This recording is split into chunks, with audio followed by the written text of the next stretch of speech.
Welcome to Corio Bay here in Geelong for the final stage of the Superfoiler Grand Prix, and we've got double points on the line, Tess. Yeah, Nick, these talented sailors are really putting on a good show. We've had Pavement in particular really take the lead over Euroflex in the last two races. So there's a big challenge out on the bay here. Sadly, Team ID have had equipment failure. One of their main dagger boards has had some damage, so they won't be able to compete in the 5 races. So 5 teams, let's see if someone can win a race over Euroflex. Absolutely, Tess. Let's bring it on. And fantastic stuff from the go in race 4, although a little too excited was Euroflex, our reigning mare. She crossed over the line early and Pavement made her pay fully. Steve Thomas and the gang leaving the rest of the fleet in their dust and causing some headaches for Euroflex a lot further back. Many thought at that point the gap couldn't be closed and it was anyone bar Euroflex. And with everyone getting a sniff, everyone was pretty excited about the prospect of toppling the champion. Cleanmate getting a little too excited as Euroflex roared back into it. Steve Thomas and the gang running a masterclass at the front of the fleets. Dan Morris working overtime there before Euroflex did what she does best, and that's spoil a good party. Glenn Ashby at his home regatta roaring back into life. Record Point looked like she would continue her good run across races 1, 2 and 3, where she claimed 3 top 3 finishes. But as we can see at the top of our screens here, Phil and the gang ran into a fair bit of trouble. Mainsail damage, they repaired that quick smart, everyone was okay. And at the front of the field, it was a battle between Pavement and Euroflex. With everyone egging on Pavement towards the finish line, it was actually the wisdom and savvy of Nathan Outeridge, Ian Jensen and Glenn Ashby that would get home for glory in our 4th race of the program here in Geelong. That was the moment exactly when victory slipped through the fingers of Pavement on the final leg, although they did fight all the way to that start-finish line. And it's easy to see, looking at these pictures, why Glenn and his gang did so well, chasing that breeze close to the shoreline and snagging another victory, their 11th of the program. Handshakes on board, a little bit of schnitzel, as Glenn Ashby likes to say. On to our 5th race now, and it was Cleanmate, Olivia Price, Josh McKnight and Harry Morton that made the best of the early running. And ID, after a sail change from race 4, roared back into the contest with Euroflex further adrift. Some uncharacteristically slow starts from them. Paul Campbell-James and ID looked like their sail change was paying dividends as Pavement crept towards the front. But again, it was Euroflex keeping everyone in touching distance. And at some stage, it's not so good to be in touching distance. Sometimes that can be far too close, as we saw a little later in the race here. Listening on board now, hearing the speed of these wonderful machines. Euroflex planting it, looking a little off her game, as Tech 2 really enjoyed the long run race. Gusty conditions out on the bay, really difficult for these boats to maintain stable flight and consistent speed. Really tricky, nice bottom mark, Tech 2 slamming in, calling the inside rights on the final bottom mark, turning up nice and sharp, just running in there with pressure, lifting the boards up and they're away. Awesome gutsy manoeuvre there from Tech 2. Ed Powers fallen overboard. They've had damage on their main dagger board. The board's not able to be repaired going into Sunday's racing. Ed's back on board, nice and safe. Pavement flying now, gliding through the air. Steve Thomas just doing an outstanding job of picking the wind shifts up the course, linking those pressure lanes together and maintaining close quarters to Euroflex. Yeah, it was close quarters, but Euroflex, of course, purring away to another victory.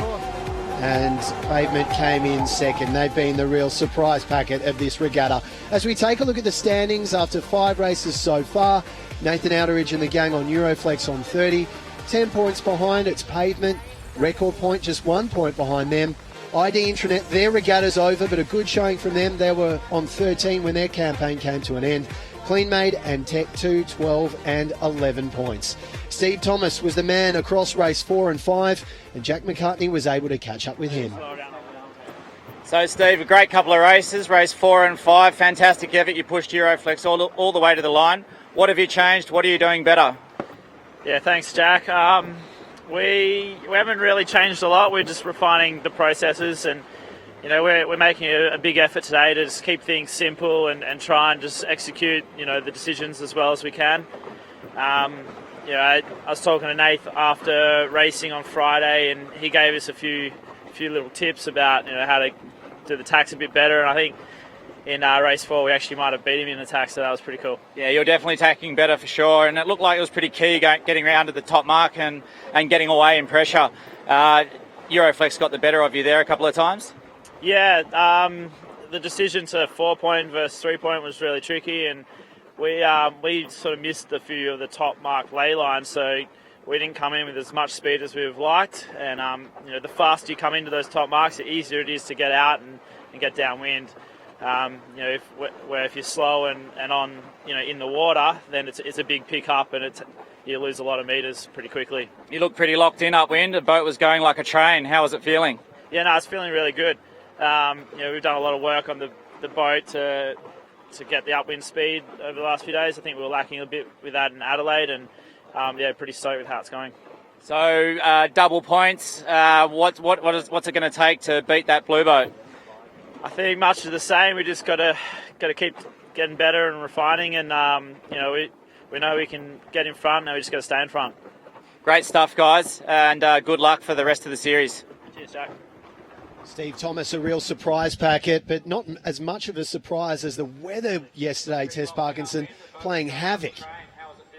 Yeah, Nick, look, light breeze when they first launched. It was almost the calm before the storm. It came in, swung round. We had a front come through of 20 to 25 white caps, got over 30 knots. We had a hailstorm once the boats were safely into shore. So all the crews dropping their sails, getting the boats back in safely. Look, safety's paramount out here on the water. We're only competition 2 in the Grand Prix series, so they haven't had a lot of training time on the water.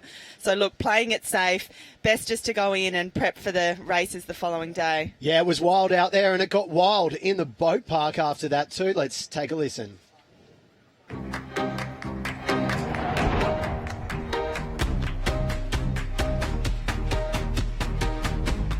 What a rock star Paul Campbell-James is. He's just jumped on the sponsor's boat, and he's going to take the nice way in. This is very Kimi Räikkönen in the Monaco GP when he crashed. He just jumped straight onto a super yacht. Paul Campbell-James has gone, you know what, Ed Powers, you know what, Fang, you boys clean up. I've got an engagement with the sponsors. Yeah, look, I can pretty certainly say that Luke Parkinson, the skipper of Tech 2, is probably one of the most nuts sailors I know. As you saw when he managed to just detonate that boat in Adelaide, he just sends it harder than anyone. I cannot emphasise that enough. He'll want to go racing for sure. Ed Power is having a Titanic moment here. Absolutely, look at that. Jack, hold on to me. He's just playing up for the cameras. He knows exactly where they are.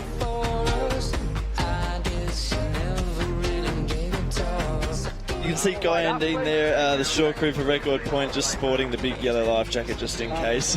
He's definitely safety first, and he's going to look after the lads real well. Is that in case he falls over in the bar, or is that for practical measures right now? He'll have it on for practical measures at the moment, but we'll see later on. So apparently Nick's got a question for me to pass on to you, Stevie. Go ahead, Nick. Yeah, absolutely right. Thanks, Jack. I was wondering if Stevie's taken his shirt off to try and help us with our viewers. So the question is, Stevie, have you taken your shirt off to try and help us with the viewers? Thanks, Nick. Yeah, you should get a few thousand more hits now. Guys, thanks for your time. Go to Record Point. We look forward to some big results tomorrow. Keep it up. Sam and Neil taking a leaf out of Steve's book there, opting for the shirtless interview. And by my calculations, that means we've got January, February and March in our topless calendar already locked away. Are you putting your hand up, Jimmy, for the next month? Nah, I'll leave it to those guys. Record Point making the most of 1, 2 and 3 in our races, and then 4 and 5, it was the guys from Pavement. There have been plenty of surprise packets launching across our series here in Geelong, Tess Parkinson, and there are certainly a few more that are flying under the radar. Let's find out which teams are the ones the other teams are keeping tabs on. Look, it's really difficult to tell what team's flying under the radar at the moment. As time goes on, I think, like most events and most regattas, the cream will rise to the top. I think there's one team in the group that's definitely flying under the radar, and I think that's the Pavement team. Very good sailors on that boat, and if they have a good day and they get their tails up, I think they'll be hard to beat. The one little bit of sailing we did in Sydney against them, I was really impressed at how fast they were. We didn't really get much of a chance to go around a race course, but in terms of straight line speed, they were very quick. The team that is flying under the radar in this series is probably the Clean Maid. I think you can never underestimate a woman, and I know Olivia's going to come out swinging, and it's going to be definitely one to watch out for. I think the team flying under the radar is actually us. I think people might underestimate us, being a little bit less experienced in foiling boats, but hey, we're here to give it a go. I think the Tech 2 boys, Parko's done, obviously just come off the Volvo. He's super experienced in foiling, he's done America's Cups, and I think those boys could be ones to watch. The team that's flying under the radar is CJ's team with Fang and Ed on board. They're just all really good sailors, but with a limited amount of experience, they are kind of seen as an underdog. The team flying under the radar has to be Steve Thomas on his Pavement boat. They've done a lot of hours and a lot of development getting this boat together, so I think they're going to be pretty quick. I think every team's got the ability to do well. There's some really good sailors on each boat. In my opinion, any boat's going to have the ability to win a race. All interesting opinions as to who's going to cause the most headaches. Always nice to see Jim's Wazbowski there getting it right, and you knew Pavement was going to be a big challenge, and they were. Yeah, for sure. They really stepped up their game here, and they got some wheels for sure. So, speed goes a long way in this racing, and it'll be interesting to see what they turn that into. I tell you what, though, Tess, sometimes you can push too hard. That's the story of Tech 2 this morning. When they were out on the water, they went over. Yeah, they've capsized before the start of this next race, and look, I think they're just hanging on to every bit of time they have on the water just to get more and more practice. They're enjoying this bit of wind, really sending the boats, but look, it's, hasn't paid off in this capsize. They're going to be pretty tired setting up for the last one. Jack, can you give us an update? You're down there on the water. Yeah, so the breeze has settled in at a steady 13 to 15 knots. We've got the boats lining up for the start here. There should be plenty of action in this race, and you're right, the Tech 2 did put it in the water just between races, but they are pretty fired up for a good result. So they're all set to be able to compete in this race? You bet. Yeah, they're here lining up, and they'll be going flat out trying to win this one, I think. Now, Jack, can you just let us know what course the start team have decided to run with? I believe it's a 2-lap course, although I missed it because in all the action between races. So I'll let you know, Tess. I'll come back to you. Okay, no worries. And the sail choices on board the boats? Everyone's still got the big mains on, and I'm looking at the jibs now. It looks like it's all the big gear. So, yeah, everyone's big gear wins big races, Tess. Yeah, gusty conditions out there. We can see everyone 30 seconds now before the start. Looks like Record Point might be setting up for that port tack approach. Yes, they're jibing around now. A bit of time left. They're going for a port hand approach, and Clean Maid running a little bit late but getting down to the line, so they'll be a touch late for this one. Yeah, we've seen this before with Phil. He likes this gutsy manoeuvre. He doesn't have an issue separating from the fleet, and we've seen that pressure out on the right can pay on this course, even though it's hard to pick. It will be. Go ahead. I was just going to say, it's going to be close between Clean Maid as she makes her way back and Record Point as she splices through the other side. Phil Robertson had such a good first day at this regatta. 3 top 3 finishes, and he's looking to roar back into the contest now. We've got double points on the line. Pavement was the big packet, though, in races 4, 5, and she's going to look to do it in 6 too, guys. Yeah, I like record points idea. I'm sending it out on the right. We've seen that pressure work when it does come in, minimising manoeuvres. You can really go out there and just even do one and into the top marks there with the open water we've got on the race course. Focusing here, Euroflex has opted for the leeward position off the start. They want the freedom to be able to put their bow down, build their speed and get going. Pavement here, we saw some outstanding sailing from them yesterday. Almost a bow-on-bow race here, James. Yeah, really tight here as the three boats head out to the left. Euroflex in a good position, able to put their bow down and sail wherever they like, but Phil's done a great job of executing that port-handed start. He tried that a few times in Adelaide and didn't quite carry out the execution, but that one was right on point, and he's going for that Geelong Main Street puff that's been hanging out the right-hand side. Jimmy, you're a native to these parts, a Victorian local. How tricky is it racing on this Corio Bay with the shifting breezes? Yeah, look, it is a bit tricky, and what we're going to see here is at the top gate where it becomes really variable. That's where the marks are closest to the land, and we have that big variance in the gust and the lull and the direction. As they go down the track, you're going to see those higher speeds, steadier wind, but you see Phil here, he's tacked onto starboard. He's really powered up, and he's going to be able to get that boat on the foils, so at the moment it says that he's made a bit of a loss, but he might be trying to convert that back to some metres at the top of the track. This is going to be the crossing of the first beat of the race to see if he really gets that right puff that he's hedging his bets for out on the right to get that speed and send it in here. But Euroflex, nice stable flight they've got going here. Now, James, it's tricky in this gusty condition to be able to control the pitch of the boat. You can see them touching down, lifting back out of the water. The skippers are holding the buttons on the tiller, controlling how much lift they're putting into the rudder foils, and how critical is that to get right when you're going through this changing pressure? Yeah, it's extremely important. So here, what Nathan Outteridge, who's in picture at the moment on the Euroflex, he's just trying to connect the dots. So he sees one gust, a lull, and another gust, and then he's going to try and weave the boat as quick as he can through that. And so he's sort of playing the flute in that tiller extension, pushing all the buttons, making sure that the boat's got that air time, and you can see from our picture the dark patches on the water. He's just trying to link one to the next. There's no doubt Nathan Outteridge is a maestro of sailing. He is so talented. He's the skipper, of course, of Artemis, and Ian Jensen alongside Ian is a gold medalist in the Olympics too. So some serious personnel on board Euroflex, and they're drawing on all their skill to round leg one in front. Yeah, look, this is the first time that Glenn Ashby has sailed together with Nathan Outteridge. Often they're opponents against each other, so Goobs up the front and Nathan have spent 10 years campaigning together in the 49ers, so a solid team, and I think added knowledge of Glenn there. They're just, really putting the pieces together and racing nice and clean. Yeah, so an absolutely textbook bearway there from the Euroflex guys. They absolutely nailed that, and you saw those other guys struggling to actually pull the boat away through that power zone. In the top of the picture, Euroflex just getting carted by that Main Street puff. And here, Phil Robson, he's rolled the dice, he's gone to the right, and not this time, hasn't paid off at all. It's snake eyes for poor record point at the moment. Cleanmate wasn't even on the line, and now she's edging in front. What am I doing? And the boat to watch here, I think, is Tech 2. I mean, despite the yips on the start line here in Geelong, the nasty little capsize, that clearly hasn't rattled the guys on Tech 2. They are rocketing along at the moment. Look, it's not easy to prep for a race after just having a capsize. It is a big deal when the boats capsize. Often, if you're out on trapeze, your crew go flying, the shot cords break, and you've got to do some quick repairs, so they wouldn't have had much time to prep before this last race, but they love it in the pressure, and I think, they know that they're sailing well. They're just enjoying being back out on the water, and look, that's showing in their results.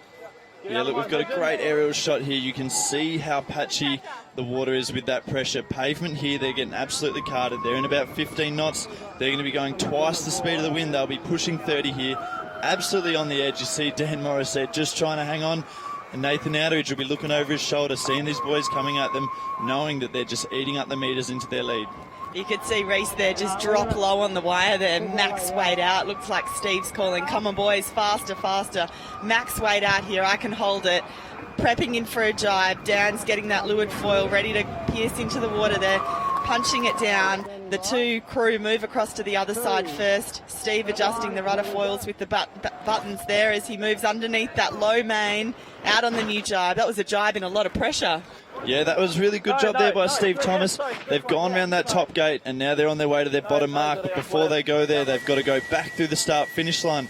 It's a bit of a middle gate just to compress the fleet again. So the race is really on here to see who can lay that mid-gate and just who can do the least amount of manoeuvres. There's a close cross there by Tech 2. They're in front of Pavement. They've taken that second place. Luke Parkinson doing an amazing job, and Steve throwing another jibe. So really racking up the manoeuvres here. Not ideal from him, but maybe it's for a good reason. Tech 2 a 4-point foiling, so choosing the different technique from Pavement. And Euroflex are giving the spectator craft something to remember. They've just sliced through at 25 knots there on all four at the moment. Look at her go. She is an impressive machine at full stretch. Well, it looks like they might have wanted to jibe before the streamline of the powerboat as well. It can be quite dangerous in foiling boats, going through a turbulence from another boat, because it can cavitate your foils and put you out of control. So it looked like they jibed just before that streamline of the powerboat there, just to play it safe. Breeze is built here. These guys are flying. You can see a lot of pressure. Looks like there's a lot more wind down the bottom of the course. Yeah, look, don't be fooled if you've been sailing before and you think of 15 knots as not being very much wind. I can absolutely assure you 15 knots of wind is top end for these guys. These guys are absolutely hanging on, and the consequences if they make a wrong move here can be absolutely catastrophic. Do not underestimate how much breeze these boats are sailing in right now.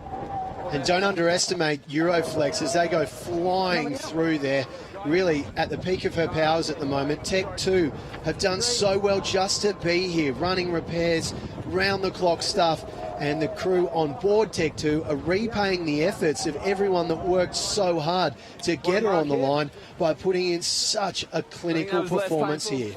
Should have stayed on 4 there, sorry. Here we go, let's go. And Parko apologising there. And big, main on. Yep, copy that. As the breeze builds. Taking off now. So the hold was the board. Could hear on board he thought that the decision would have been better to stay with the 4-point foiling rather than change to 3. So he decided to call for that windward foil up, but he said, sorry mate, didn't work, not best decision. Let's get the puff, let's get it going again. Pavement coming into their bottom gate, pretty down speed here. Hard turn to make when you're not foiling. Let's see, they're hedging out to the right. We'll see if that puff comes in from under the boats on this upwind. It wasn't there on the first work, so let's see if Pavement can make something of it for this second upwind. And Team Euroflex so used to being a front runner, 20 knots here. This is so great for Glenn Ashby. He's racing in front of his friends and family.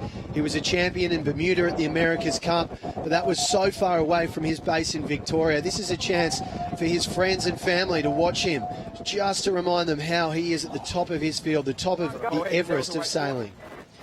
You can see the pressure differences across the course here. The dark, more textured surface on the water indicates that there's more wind. The more mirrored, lighter areas are the lulls, the areas of less pressure. So you can see these boats, when you're running downwind especially, that's when the game's most open to be able to link the pressure lines together. And whoever can do it the best and stay in those pressure lines is just going to be the fastest around the course.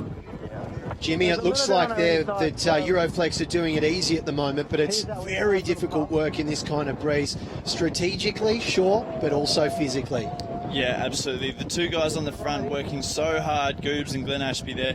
You can see Glenn really having to lean up, use his legs to sheet that main sheet on. It's an incredible amount of load. We would not normally see sails of this side just used by normal ropes. Often we use other mechanisms to sheet them in, but here it's all manpower. If you can't pull it in, it's not coming in.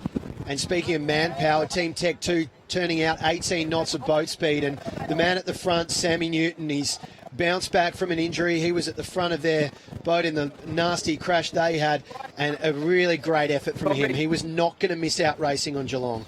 Yeah, no, saw him limping around the boat park a little bit, Ginger, but yeah, as you said, big corky, but he's just pushing on. He's for sure one of the best forward hands in the fleet here. He's a really big guy, really strong, but he's got that finesse that those big guys don't usually have, which is why he's so key to this team. It's like the basketballers. Often they're tall and uncoordinated, some of them, but Sammy's super coordinated, really good, and doesn't mind cooling off on occasion there by our pictures.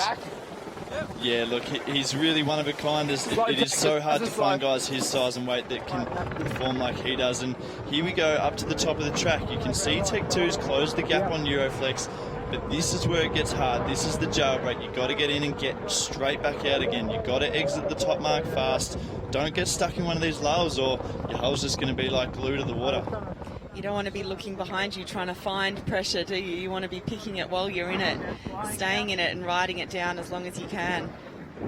Absolutely. The amazing thing about these boats is they can easily travel the same speed as the wind, and when they really get going, up to twice the speed of the wind. So you just need one puff, do a few jibes, and you can just ride that one gust all the way down the track. Listen to the sound when they do just that.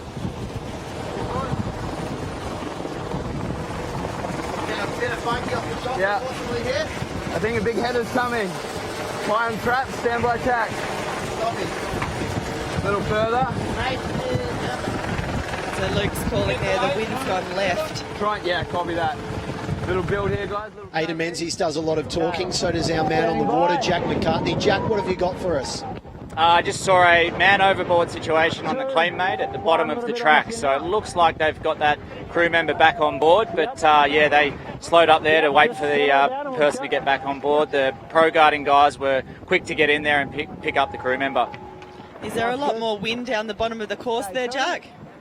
I don't think it's a big spike in pressure. I just think it's more consistent down there. So it's still pretty patchy at the top end of the course behind me, but down the bottom it's a little bit more filled in, and yeah, so more consistent pressure at the bottom of the track. Yeah, we're seeing big angle differences in the pressure at the top as well. It looks like it started shifting. We heard on board Tech 2, they were calling, coming into a big header here, guys, getting ready to tack. Yeah, no, definitely. It's very shifty up underneath the Geelong City area and the landmass. You know, you've got some pressure coming out of the right and the left on either side of the track. So Tech 2 looked like they'd taken a big chunk out of Euroflex and pulled some time back and then got a big header and are now, correct me if I'm wrong, Nick, but about 30 seconds behind. He loves the time gaps, Jack McCartney. He's got his finger on the pulse. Well, we've got Euroflex through gate 3 and now Tech 2's crossing. I think Jack said around 30 seconds. We're still waiting for that telemetry ourselves, but it's close. There's no doubt about that. You can hear them calling wade in after the bear away. Max wade out through the power zone and then crew in. Looks like they're 3-point foiling here. Speed's nice. He's not wrong, Aidan Menzies. The speed is nice. Those boys are flying. And how fun is it, Jimmy, when you're rocketing along in conditions like these? Look, these boats are absolutely setting the new limit of sailing. What they've done here is they've gotten the fastest Formula 1 car, they've made it go twice as fast and said, here you go guys, hop in, off you go, get that round the track. And I can guarantee you all these sailors have never felt the feeling that they have now. Doing over 30 knots downwind on trapeze has never been done before. So these guys are just flying by the seat of their pants. They're not exactly sure what might happen here, but they're hanging on and they're giving it their best. And they're doing that at nearly 30 knots at the moment, 28 and a half onto 29. They are flying, and you can tell how much they love it. Glenn Ashby, after crossing the line the other day, he's won an America's Cup, sure, but he crossed the line and he said, that's the schnitzel. Clearly loving life at the moment. Why not? Yeah, Glenn, got a good country lad and he's got some good one-liners. He's always good for a couple, but yeah, all fun and games on their boat. And you can see here, Tech 2 really sending it one board down. This is their mode to really put the hammer down, foot flat to the floor, see how quick they can go. Copy that. 10 in.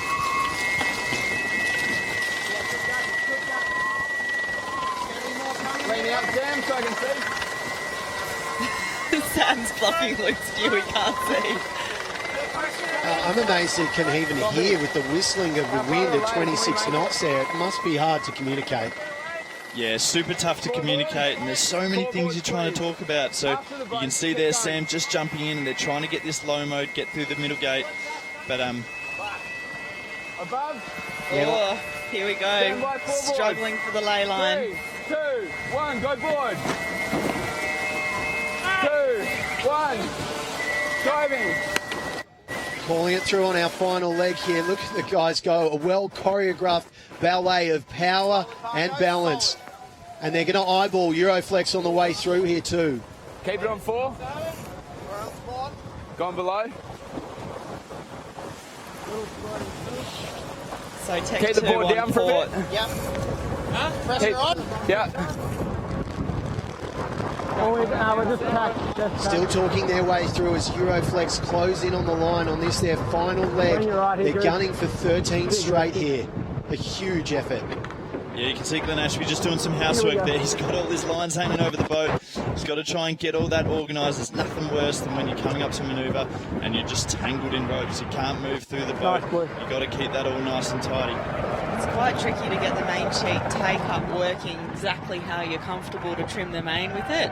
Because there's an elastic shock cord that's pulling in that back end of the rope, but in the gusty stuff you need the ability to ease and work with the sheet, but without having too much excess running over your legs there. These are some great pictures. We just saw Glenn Ashby wave at someone. He's got the zinc on. He's loving being back on home waters. And Clean Made, after a man overboard, they don't red flag a race. They keep going. They want the maximum time to perfect their craft. Well done to Clean Made, still romping along. Yeah, it's never over. There's full of lots of opportunities in the racing out here with up and down pressure, extreme sailing boats, foiling. Anything can happen. You've got to stay in the race and quickly switch back into the game no matter what happens on board. Yeah, absolutely. Anything can happen here. We've seen capsizes already today. We've obviously seen people fall overboard, so you're never going to count your chickens before they hatch. You've got to keep pushing. You never know what might happen as Euroflex cross the finish line there. They've taken out another one, and pretty dominant fashion, that one. Absolutely. 13's unlucky for some, not for those guys. They'll put that in the bank, and it's double points for Euroflex, extending their lead.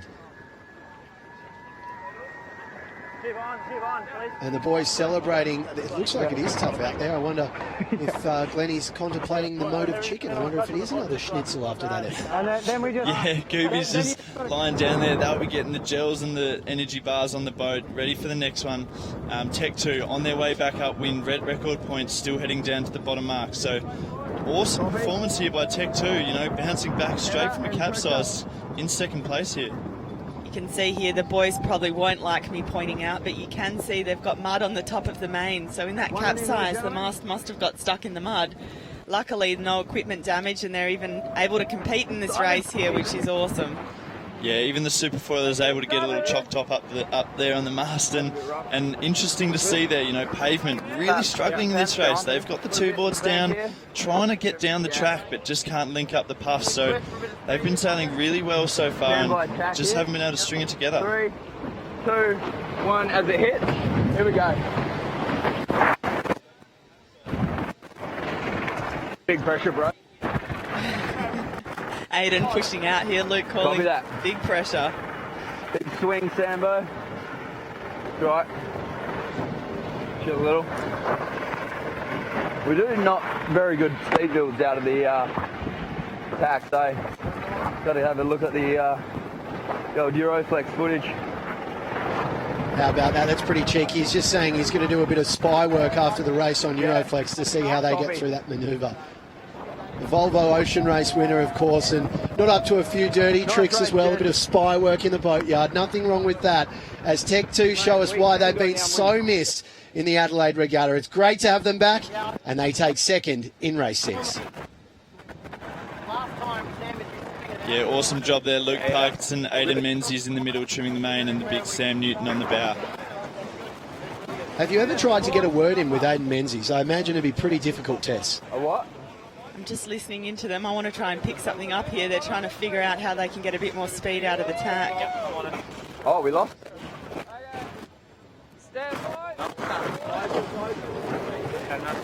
Looks like there's all smiles there. They're pretty happy with that result, but interesting, they're saying that they're struggling with the speed build out of the tack, so I'm not sure if that's a mechanical issue with the foils up and down, the rate of steering, maybe the amount of lift that they're putting in the rudders through the manoeuvre. I'm not quite sure. They're going to have to break it down and work that one out, but I think everyone out here is just always wanting to be better, and every little detail, you're never going quick enough, you're never doing your manoeuvres as well as you can. They're always hungry to try and get a little bit more of an edge and improve, which is why they're out here racing. And Jimmy, the big improvers, record point, your team there, they're really impressed in Geelong.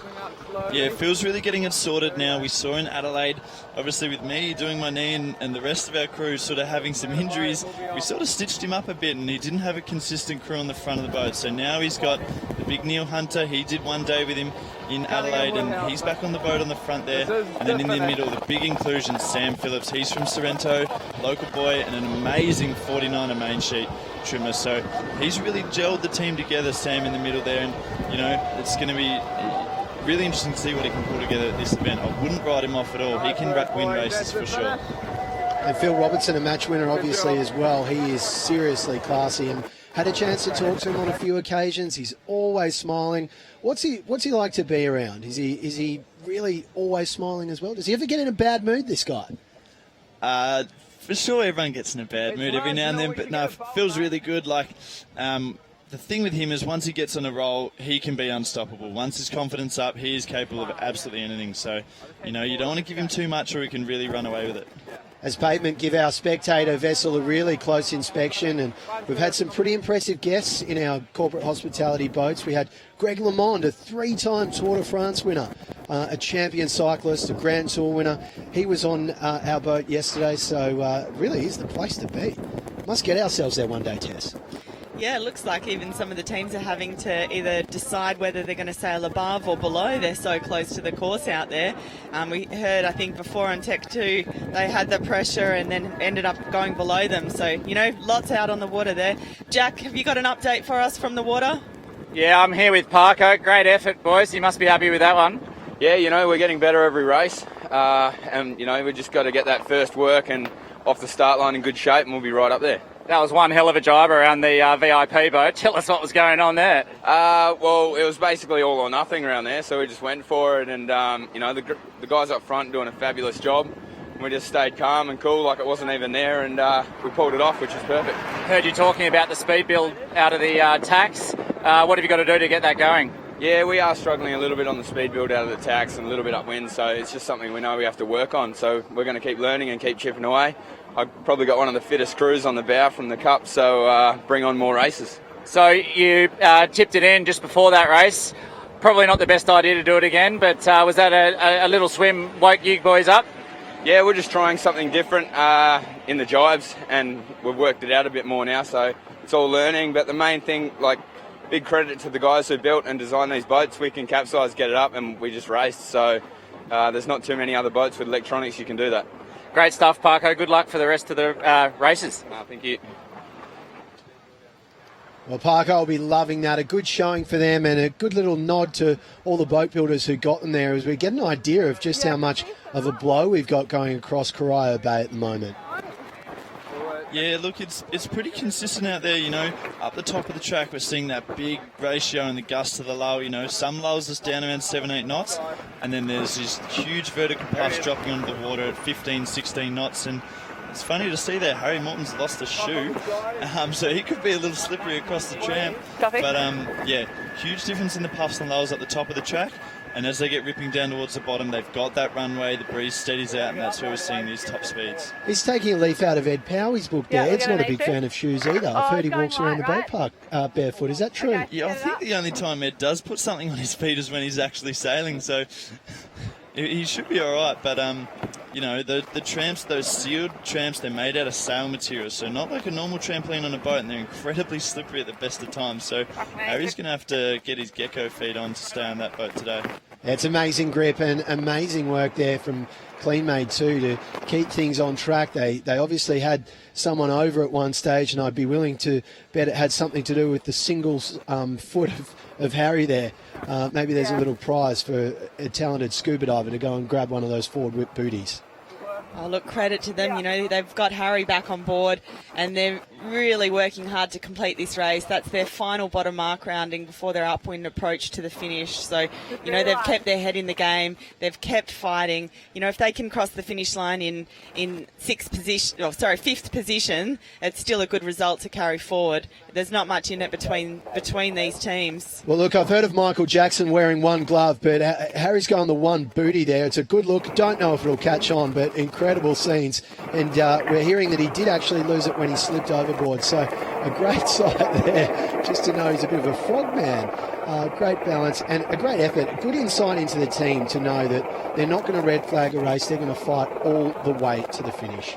It actually looks like to me, see the middle foot strap there has come off at the front, the middle holding Yeah. handle. So those foot straps will Velcro together, and you can adjust the size so that your foot fits in there. So he's either ripped out of that toe strap and fallen overboard, or maybe he's tried to adjust it and hasn't been able to. But those forward whip boots, they come all the way up your ankle. You can see they go up your leg a bit, and he's hit the water so fast it's just completely sucked off his foot. So that just shows how fast they might have been going when they did lose the man overboard. Probably the worst part of the boat on the bow to have a single shoe on there for grip. I mean, he is really playing Russian roulette out there. He could easily go over again. Are they going to try and throw over a booty for the next race?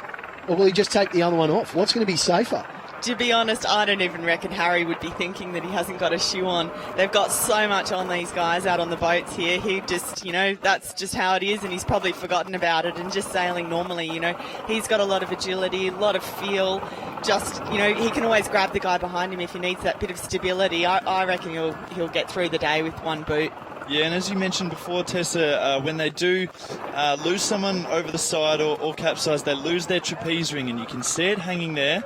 Just drifts into picture just above the sailors there. You can see that ring. So that is one of the trapeze hooks that they would normally hook onto. So that must be off the port side. So obviously quite a significant incident that's managed to throw Harry off the boat, snap his trapeze elastic, lose a booty, and he's somehow managed to get back on and still sail.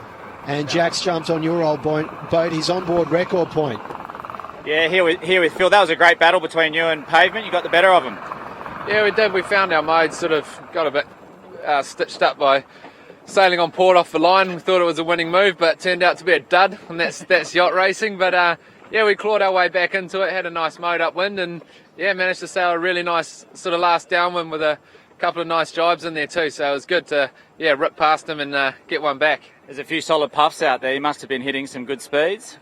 Yeah, we hit a solid puff earlier, and it tipped us over, but it's a trade-off between the lulls and the puffs, and whether we can be one board foiling, or it's better just to two board, go a little slower but be foiling the whole way downwind. So it's hard to know, and that's what we're trying to figure out. When's good to pop one up and get ripping, or keep it slow and steady. Tell us what happened in the capsize. Why did you go over? Oh look, we had a massive puff off the shore, and it was probably a 30-degree shift, and big breeze as well, and we just stuffed the leeward bow in, and as soon as that goes in, it's slow and painful, and it's definitely not the most spectacular capsize. It's a little bit embarrassing, to be honest. And who's the culprit? Oh, mate, the skiff sailor owns that one, eh? You thought he would know better, but Sam Phillips, that's him. That's his trademark right there. He owns it. Nice work, lads. Good luck for the next couple of races. Yeah, self-critical there, calling it a dud move, Phil Robertson, so he's his own toughest critic. Let's have a look to see how it all unfolded across race 6. Euroflex at the top of the Christmas tree again. Tech 2 minutes behind them. Record point, Big Phil, 4 minutes, flexing some muscles now. Pavement, good showing from Steve as well, but he'll be pretty angry at himself that he's not towards the more pointy end of the tree. And clean mate, Olivia Price, despite the man overboard, is running through. So expect more from Olivia Price and the gang if they are all going to stay on board for the next one. Celebration stations, I think, for Pavement this weekend. It's been a happy showing from them, and they've been able to discover a few delights off the water as a result. How's it going? Good, thanks. Welcome to Geelong and the 18th Amendment Bar. Thanks for having me. No worries. Do you know how to make cocktail? Not yet. Let's get behind the bar and try. Cheers. So you do a bit of selling yourself here in Geelong? I don't know. I'm learning a little bit about it, so it's a great place for it. Maybe you can take me out. What do you think? Yeah, you should definitely come down. I'm super keen, and Geelong's really keen to see you guys. If you show us where the good food and drinks are, we'll show you the good there's sailing. Plenty of great places, especially down here, Little Mallet Street in Geelong. All right. Make sure you come, and I'm happy to show you around. All right, cool. Okay. What's next? So what are you thinking? What about if we do a drink on the Boardwalk Empire? Sounds good. Yeah? Sounds good. Awesome. All right. That nice and cold? It's cold, yeah, it's good. That means you've done a good job. Damaris, cheers, mate. Cheers. No, that is good. And does your skipper Steve Thomas know where you are right now? I told him right as I left the boat park, yeah. But he got a full day's work out of me before I came here with you, so I think he's all right. Third position in the first regatta? Yeah, it's we'd like to be sitting higher, but yeah, just the first event is kind of like a benchmark to let you know where you stand and where you're starting from. And the Euroflex guys sailed quite well, but we're already making adjustments and starting to make improvements, you know. And you were saying before you're even spying on them. Oh, you've got to. You've got to watch the broadcast, watch the footage, and just try to take every opportunity you can to learn. So, you know, whether it's watching on the water, like if you cross a boat, you have a look at their setup or what they're doing, or if it's on the broadcast, or just any chance you get. And as a professional athlete, obviously you spend heaps of time away from home. Yeah. Do you feel like you even have a home these days, or are you just an international man of mystery? So it's funny you ask, because I've lived for quite a few years just sort of out of my duffel bag. When you talk about home, it's being at a regatta is sort of my home. That's when you're surrounded by all the people that you spend your life with, you know. Like this fleet alone is, you know, a bunch of your best mates. And when Pavement do grab the first win, whether it's a regatta win or whether it's a race win, and it's coming. Yeah, it's coming. Will you be celebrating with one of these, or will you be celebrating with something a bit less exotic maybe? Probably a little bit less exotic, but we'll probably go to the beach or something, you know, get all the boys together and, you know, just everybody together in one place at a beach, bonfire, something like that. That'd be the goal. Thanks a lot. I'm not paying, you're paying. Do the Aussie haka. Happy to report that Dan Morris did pick up the tab there. He's a great guy, and he did say never drink a drink with a straw. So he shook that up pretty hard, the old martini there. I don't think James Bond would have even liked it that shaken. But, well, a few shake-ups so far. Euroflex, maybe a few little gaps there perhaps for our next race. Yeah, it's going to be really interesting this next race. You know, we've seen a different team get into second place and really chasing them down. So it's going to be interesting to see who's going to push them next race and who's going to get out in front. You can see them all prepping for the next race, having a good discussion on board about their pre-race strategy. And they're in their pre-start sequence, but probably a little bit more time just to work out where the breeze is going from. Maybe Jack's got a bit of insight to add. Yeah, Nick, the breeze is pretty steady around that same 13 to 15 knots. It's a little bit left of where it was for the first race. But yeah, fairly steady and actually good breeze at the top of the course. So maybe we'll get some good bearaways for this one. That's great. And have you got an update on the course we've got, Jack? So the course is the same as last time, and upwind finish. So 2 times around the top and then a 3rd time around the bottom mark and back up through the start-finish gate for a finish. Now, Jack, we've seen that pressure lane on the right work sometimes. It didn't work in the last race for Record Point. Can you see any pressure up there? Do you think anyone will try that split tack on this first work? I think the fact that it's quite left, I think we'll see the boats hitting the left side of the track again, but there is pressure out there. So if someone gets a little bit out of sync at the start line, they might go for a flyer. So let's wait and see. Great stuff down there from Jack McCartney. He's done his homework, just like his little boy Rio, and he knows where the course is, so we're well informed. No excuses this time around. Maybe caught Pavement a bit off guard too. They'll be wanting to lift the game and chase down Euroflex again. They heaped a lot of pressure on them across races 4 and 5.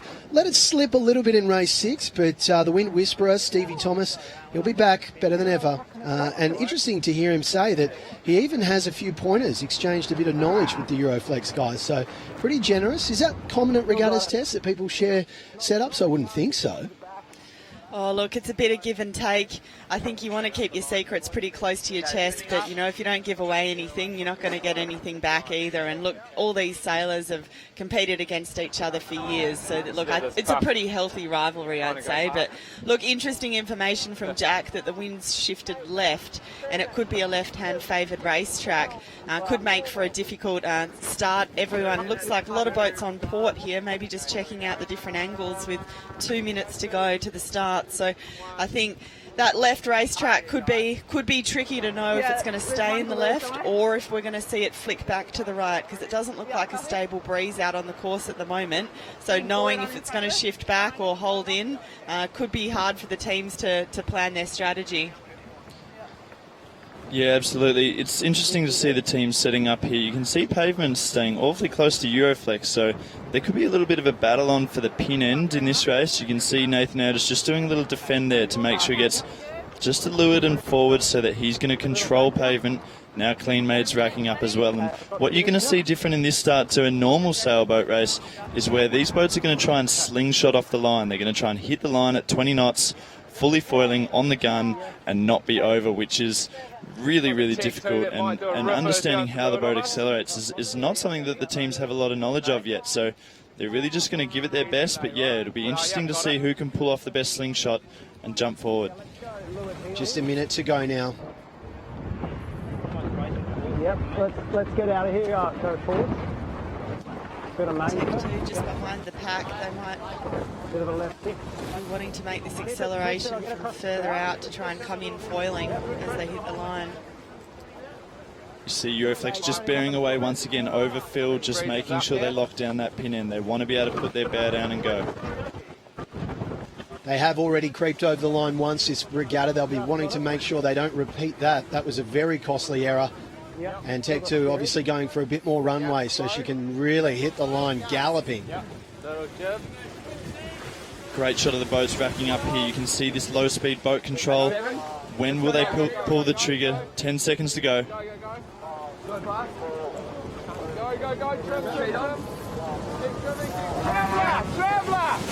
This is an awesome start by Pavement. Really launched out of the blocks there. They got the boat foiling and moving.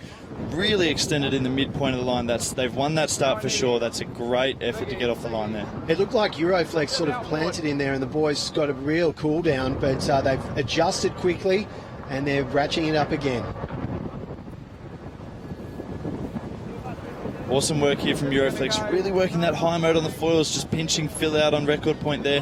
He's not left with much of a lane and we might see him tack out really soon here, but Nathan Outridge on Euroflex trying to control that leeward end of the line, but Pavement's definitely got the better of him here. Close up of Sam Phillips, you can see him reach in for the Cunninghams, wanting to depower the main. Now they're up foiling, really sheeting on. Cunningham just flattens out the sail and depowers it to increase your efficiency so you can keep flying. Plenty of foiling time at the moment for Euroflex. They really seem to be the machine that spends the most time, the most efficient up there, and they're really reaping the rewards of that at the moment, as we can't get a look to see if there is a booty back on Harry there, but not to worry. Rolling into attack, so we'll have our first crossing. It looked to me like Tech 2's in quite a powerful position out to windward here. They're in a nice pressure lane, so crossing between... duck from Pavement. Wow, powerful attack from Tech 2, calling right of way into that upwind crossing on starboard. Calling right of way, Tessa, there was no doubt about that. He was perfectly screaming at letting him know. Attacking. Looks like, James, they got a little too much lift before that tack and were just riding too high and crashed down. So it's quite common to see that little wheelie as they enter the tack. They need a little more rudder lift, possibly a little less rake on the main foil there, just to keep it nice and level as they go through. And once again, we see Euroflex and Pavement locked in this speed race, locked in this drag race. Pavement were trying to work a high mode as Nathan just wobbles off the foils there, but cannot give an inch right now. It's like a heavyweight title fight with Pavement. They keep punching, they keep punching, they keep punching. Surely after a while, Euroflex is just going to succeed and just say it's too much, it's too much. These guys, they're not relenting. Yeah, look, Pavement just putting the squeeze on Nathan, just making another little mistake there, and Pavement's just straight through. Started straight around to leeward, now just trying to climb that height, pull up in front of them, and if they want to attack here, they have all the rights in the world. So it looks like they're going to go straight for that right-hand turn, and here we go, big top mark rounding. Standing by. And look how clinical Euroflex are here. Looks like they had to go a bit past. And they're going really close. Oh, they really had the squeeze on there. Goodness me, I think. Well, there'll be something to say about that, I'm sure. Looks like they were both struggling to get the bear away happening there, travelling in past the mark. So Tech 2, they're going to send it in on the inside. We know they like that inside. I've got him. Well, Pavement's loss is Tech 2's gain, and now they've just got to put the foot down and make it count. Important call with the 3 or 4 point foiling here. Yeah, so it's incredibly hard to pull these boats away at the top mark because you are going so fast, your apparent wind just stays forward. it can be very difficult to just get it away and start going downwind. But you see here, Tech 2 fully lit on 3 foils, absolutely sending it there. You see the speed down the bottom, 23, 24, 25.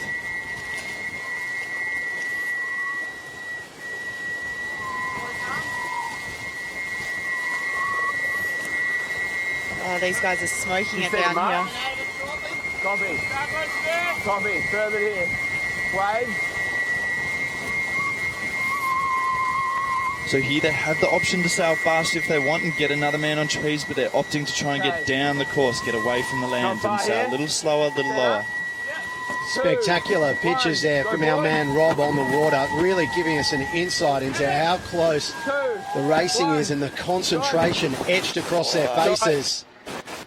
The touchdown through that jibe there. Aiden's got to hit the wire here. Big build.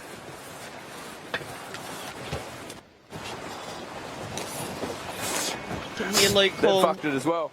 Yeah, Luke, he's giving a bit of assessment as to the other boats as well, giving some feedback to them.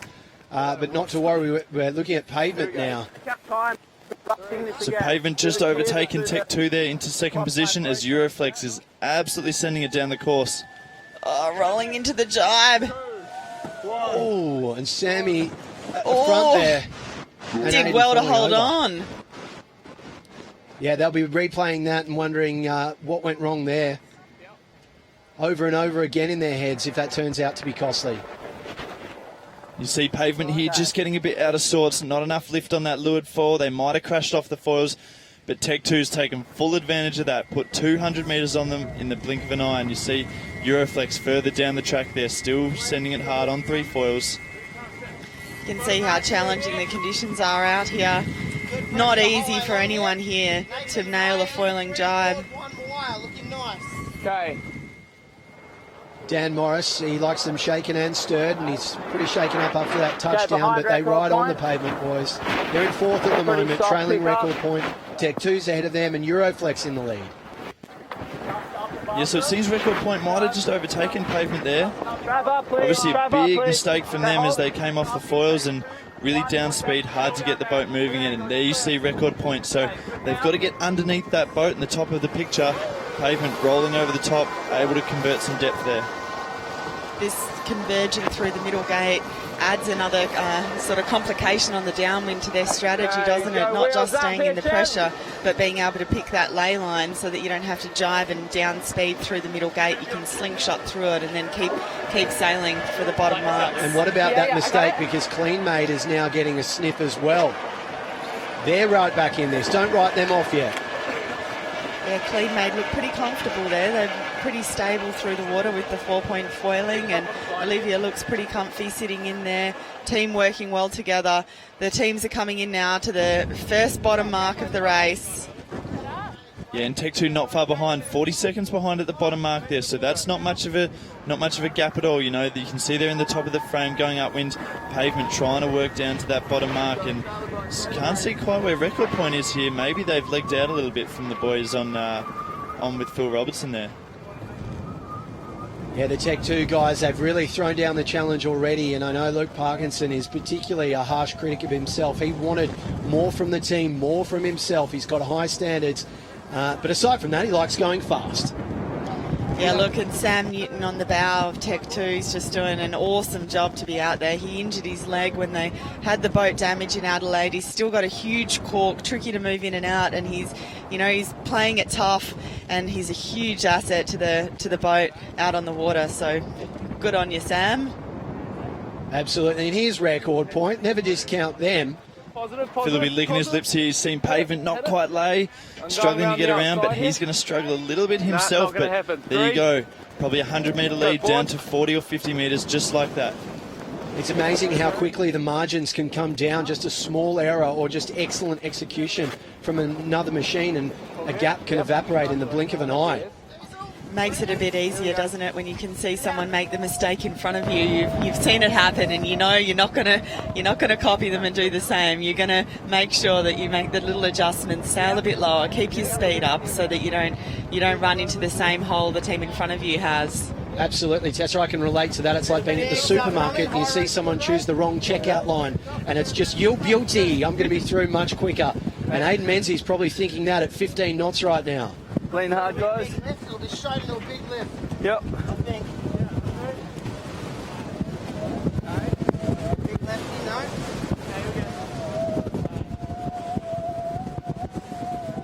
Luke calling there, lean hard, guys. He wants max weight out so that he can press in and speed build. The upwind modes are really important in the boats. You've got a high mode, which is your closest angle to the wind. You've got your VMG, which is just your highest speed around the course. And then you've got a low mode, which is a sort of really, really fast speed build, which you want to use to be able to get the boat flying, build your apparent wind, and then move to VMG. So the skipper's calling all the time what modes, and depending on what mode you sail, determines what amount of crew weight you've got out on the wire. So Luke there obviously wanting to go a speed mode, bow down, build your apparent, max crew weight out. Tech 2's just taken 120 metres off Euroflex there, an incredible run there on, and they're sniffing some clean air at the moment. This is superb to watch. Lean hard, let's go fast for another bit. That's good feedback. Slow at us. Yeah. Let's go fast. Sounds easy, probably pretty hard. Stand by. 2. Jack, what's going down? What's the reason for this speed from Tech 2? Tech 2 did a good job there. They saw breeze out on the right-hand side of the track. Euroflex continued out to the left and found a bit of a hole. So Tech 2, I think you'll find, have just hit the lead. And also a great battle coming through onto your screen here with Pavement and Record Point. They've been going at it all day. As you said, it's the title fight, and at this stage, Pavement's got him on the ropes. Yeah, we've got a crossing coming up here, port starboard. It looks like Euroflex is just still in the lead here. But the top mark, what mark they decide to round, is going to be a big turning point in this race, Jack. I think you're going to see a split. If Parko can split, I think he will, and it'll be very interesting. Those boys are coming on hot now. They're really hitting some form, which is great stuff. And Jack, what do you think about the risk management out on the course? Do you think these guys are just sending it in this wind strength and not worrying about playing the game safe, just giving it all they've got? Oh, absolutely. The two leaders are just sending it. There's no risk management there. You saw that last downwind run. They were absolutely going flat sticks. So, and I think Pavement and Record Point are in that same boat. And here comes the clean mate. So, yeah, no, everyone's pushing the boats. They're going as fast as they can. And we've seen, Jack, all the teams seem to be getting more comfortable with whether they're 3 or 4 point foiling. Have you seen that out on the water? Yeah, most of the teams are going for the 3-point foiling, and I think that's because there's enough pressure to get them down the track. So the 4-point foiling comes out if there's a bit of a light spot and they need to get some depth. But I think you'll see most boats using the 3-point foiling. Have you seen many foiling jibes out on the water? Yeah, quite a few, and I think there you go, Tech 2 leading. So, Tech 2 did a fantastic jibe before, and Euroflex also completed one. So they're all getting better and better every manoeuvre. But Tech 2 hit the lead. This is great stuff. It is great to watch, Jack. Tech 2, of course, is their skipper. Knows a fair thing or two about the Euroflex guys. He was part of the Artemis setup in Bermuda, was Parko, and he said he knows their secrets and he's willing to turn them into weaknesses. And so far, so good. Yeah, so really interesting seeing this minefield at the top of the track. It's huge snakes and ladders up there. One puff and you are absolutely gone. So looks like Euroflex are away here, and a big split with Parko going back towards the shore once again on this downwind. So huge split. It's going to be really interesting to see who gets the middle gate here first. Gee, it's close between Record Point and Pavement. Really, really cool battle in the back of the fleet. We may well see a split around this top mark as well. Looks like the right's the favourite mark at the moment. Most teams have rounded that in nice pressure, but it's all on here. We know how much difference a gust can make to their boat speed. So this downwind between Phil and Steve's going to be a good one. Wait in.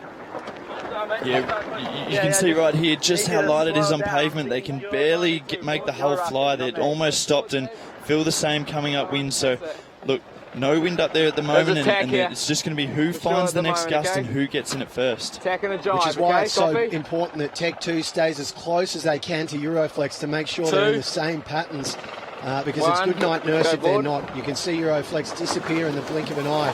Tech 2 so far holding on. Record Point in a slow bit at the moment. and that'll just be so frustrating for record point skipper Phil Robertson. In some ways, on the downwind, if you're behind, it looks can like be more good of an puff, yeah. attacking position because you can see where the boat is in front of you and you can see the pressure coming down to you first. It looks record point here, opting for an early jibe straight around that mark, wanting to split from pavement. So we've got a one on one side, one on the other, and we'll know when they converge which side of the course is paid. So pretty out there on this downwind. Yeah, not sure about that move there as you saw pavement heading for that Geelong Main Street puff once again. It seemed to pop his head up and Steve's seen it and on board with Tech 2 here now. These guys are 4 foils down and going well.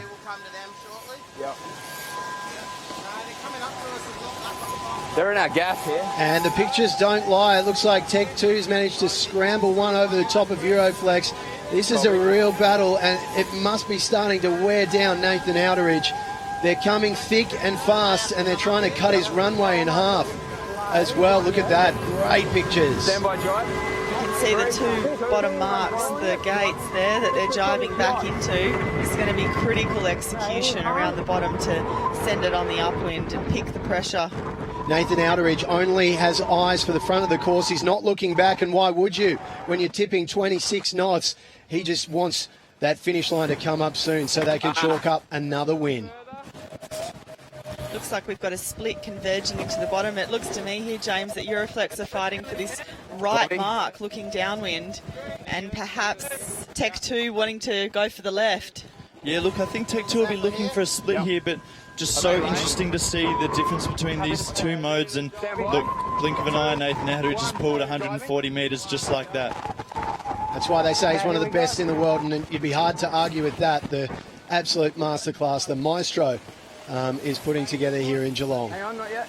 Yeah, and I can guarantee the view that you have right now, sitting at home, that's the aerial shot, and you can see how clearly the wind presents itself on the water. I can guarantee you it does not look like that when you're on the boat. There's spray in your eyes, and you can see the next 100 or 200 metres, but beyond that, it's very difficult to see. So we probably know where they should be going better than they do at the moment. Oh, everyone's an armchair expert, aren't they, Jimmy? Everyone knows exactly where they should be heading. And they don't mind telling the skippers that after the race either. Bit of a local knowledge. Pat on the back, huh? Well, I have heard that a lot of the teams have been listening into our coverage to try and get some tips and a good overview of the race course. So, you know, I think we're helping them improve as well. Nick, we should claim credit for that. Oh, I think they're probably reaching for the mute button when I'm talking, Tessa. I'm no Olympian like you are. You're the insight. I'm just trying to make sense of all the magic unfolding before our eyes. And we're on the final leg here, closing in, looking overhead with Euroflex. They're steaming towards that finish line. They're just making this look like clockwork. You could set your watch to these guys. Yeah, rounding the left gate down at the bottom meant that they could go out to the right, just do one tack, one manoeuvre into the finish. So they picked that nicely. They came in on the foils, rounded the bottom mark, and one tack in. Rounding the right gate means you've got to do at least 2 tacks to get through that finish line. Interesting to see that Tech 2's on port tack already here. That means that they're most likely laying the finish line, hopefully. So I haven't written them off yet. They've got a big split on Euroflex. So interesting to see how they come into the shot here, if they've taken up any ground or not.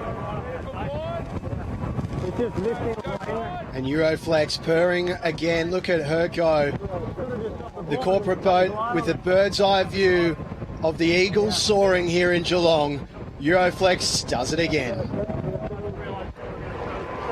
Again, so interesting to see the Tech 2 boys taking it to Euroflex, and they're not running away with it by any means. They're not leading the whole race, and it's really interesting to see who's going to be next and who's going to take this race off them. I wonder how we're going in the split between pavement and record point. That was only 50 metres or so in it on that last downwind.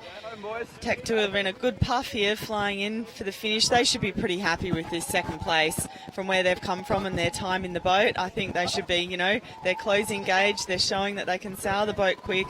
They're willing to push it hard. They've done a great job.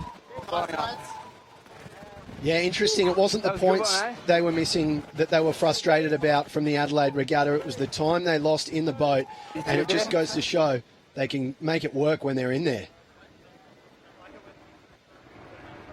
Yeah, look, and the boys are stoked there as they cross the line. They're happy with that second spot. That's a really good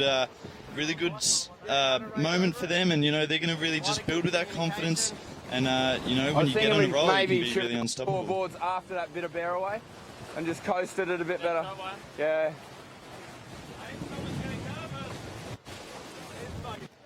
So coasting's their sort of terminology for being able to sail deeper and lower and not cover as much distance on the downwind. So 4 boards down, just a bit of a safer option rather than having to throw in a double jibe. Close race. Pavement. I wonder if record point will come into the view.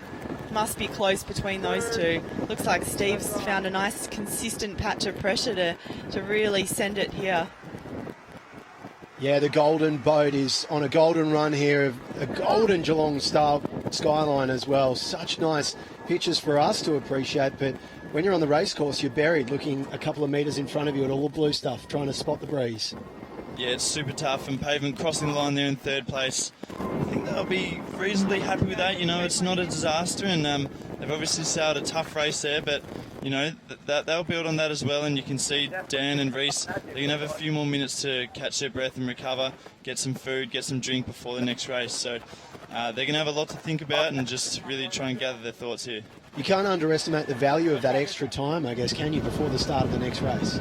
Yeah, these boats are so physical. It's just like, you got a short interval, and thankfully, if you win the race, you get more time to recover than the next boat. So it is a big factor, but all these guys are super fit athletes, and I'm sure they'll be able to recover just fine for the next race and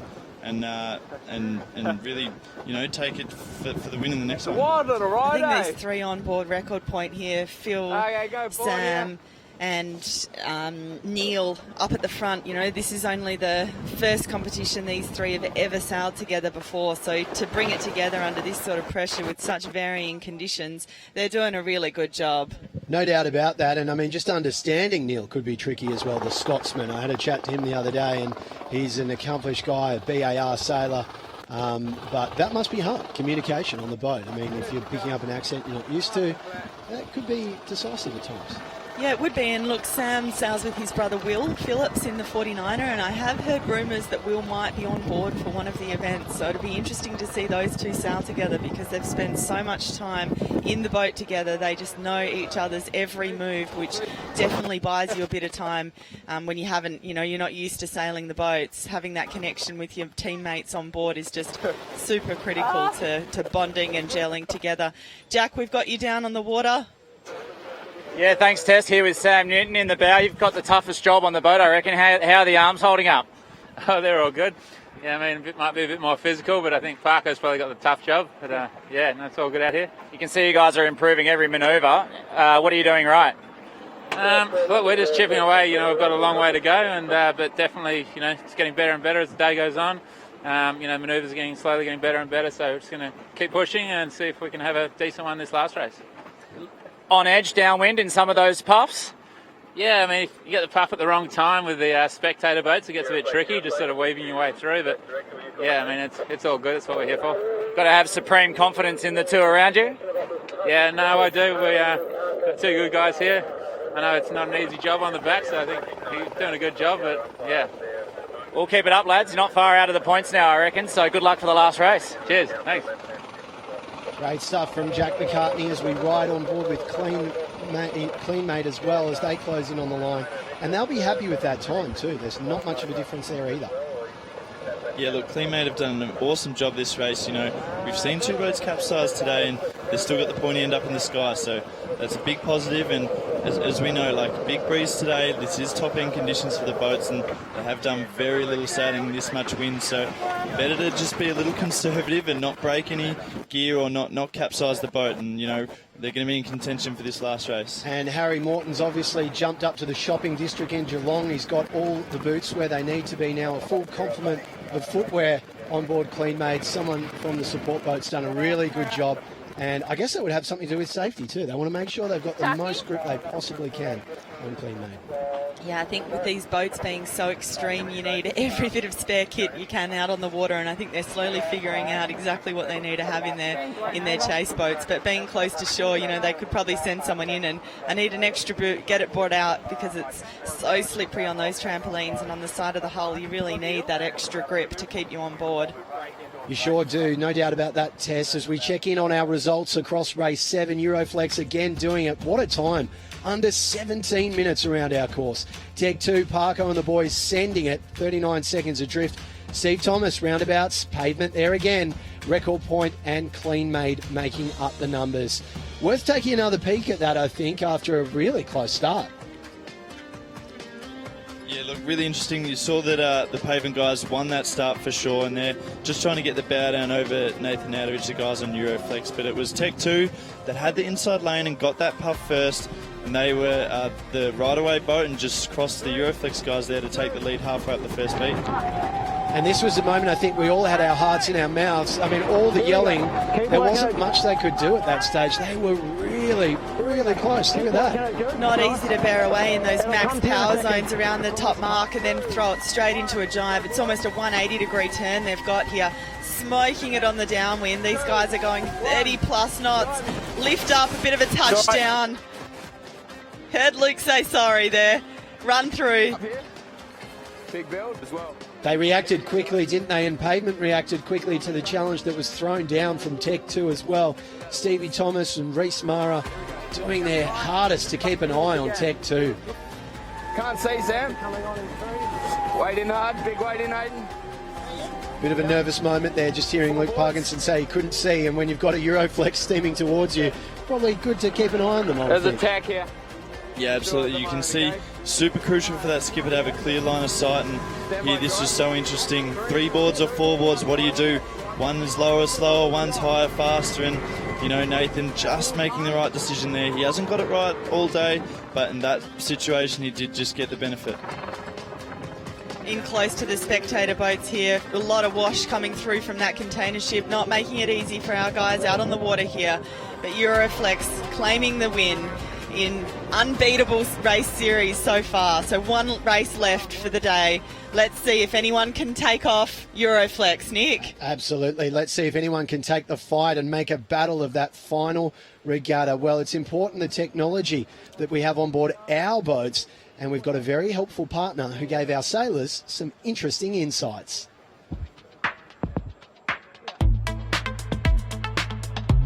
Hey guys, welcome to Carbon Nexus. Derek Buckmaster. Steve, how are you? Reese, how you doing? Come and we'll get you organised with some safety gear here.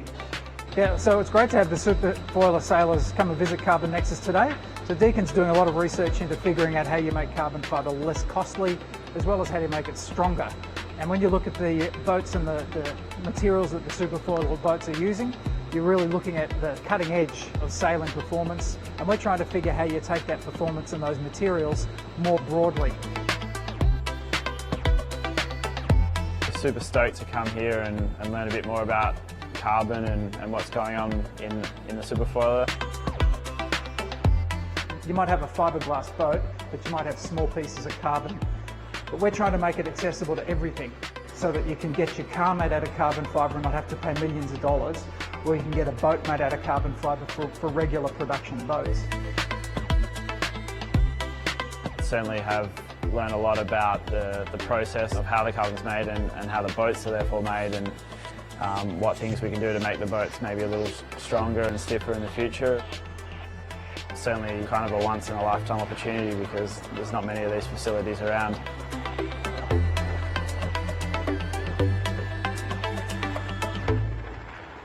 The Carbon Nexus program at Deacon's University is cutting-edge stuff, no doubt about that, and I know the sailors got a lot of joy out of that. Just one of the many sites here in Geelong, looking at one of the destroyers parked across next to the pier here. Some really great pictures as we take a look at the skyline surrounding Geelong, and it has been such a beautiful destination for us to play around in. I know the sailors have really enjoyed their time on the shoreline, and it is such a unique precinct here in Victoria. They've got a lot of cafes and culture places. I know Paul Campbell-James really enjoyed his time. And look at him, he's sucking a few beers back there on the spectator craft. This guy lives the dream. ID obviously had some problems. They weren't able to race today. They did some damage in race 4 and 5 yesterday. And CJ is on holidays, and so he's just thought, you know what, may as well do a bit of teamwork there. And it looks like he's flying solo with a few of his partners at ID, and he'll be clocking this up as work. He'll be punching through the invoice and saying, I was working today, guys. CJ, we've got pictures that show that's not quite the case, buddy. You earn your money when things go wrong in this business, don't you, Nick? But look, something I've really enjoyed from this regatta is the integration and the interest from the sponsors and how well they've made the effort to get to know the sailors. It's been really, really cool. I know even one of the ID intranet guys, if I drop this in, even did Fang's washing for him because the boys couldn't find a washing machine. So look, dedication and really working together and getting to know each other, and it's such a sort of family community approach, which is just, it's really cool. Everyone's getting a part of what we're here for. I've heard it all. Fang saying he couldn't find a washing machine, the oldest trick in the book, and one of the oldest AFL clubs going around is the Geelong Cats. We're looking at their stadium right there. They made the short trek down the hill to where we are at the Geelong Yacht Club and jumped on one of the Superfoilers.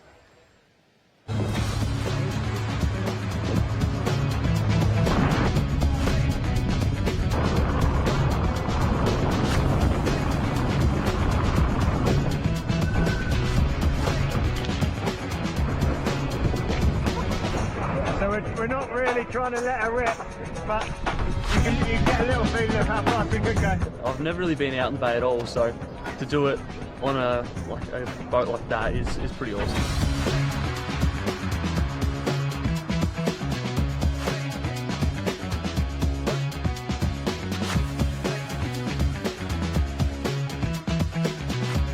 I got told when I first got on there that if it nosedives on the first one out, so I was gripping pretty hard, but I think we hit 60k or so, 30 knots, so it was unbelievable. I'm the same as Garth, first time out the bay, and what an experience.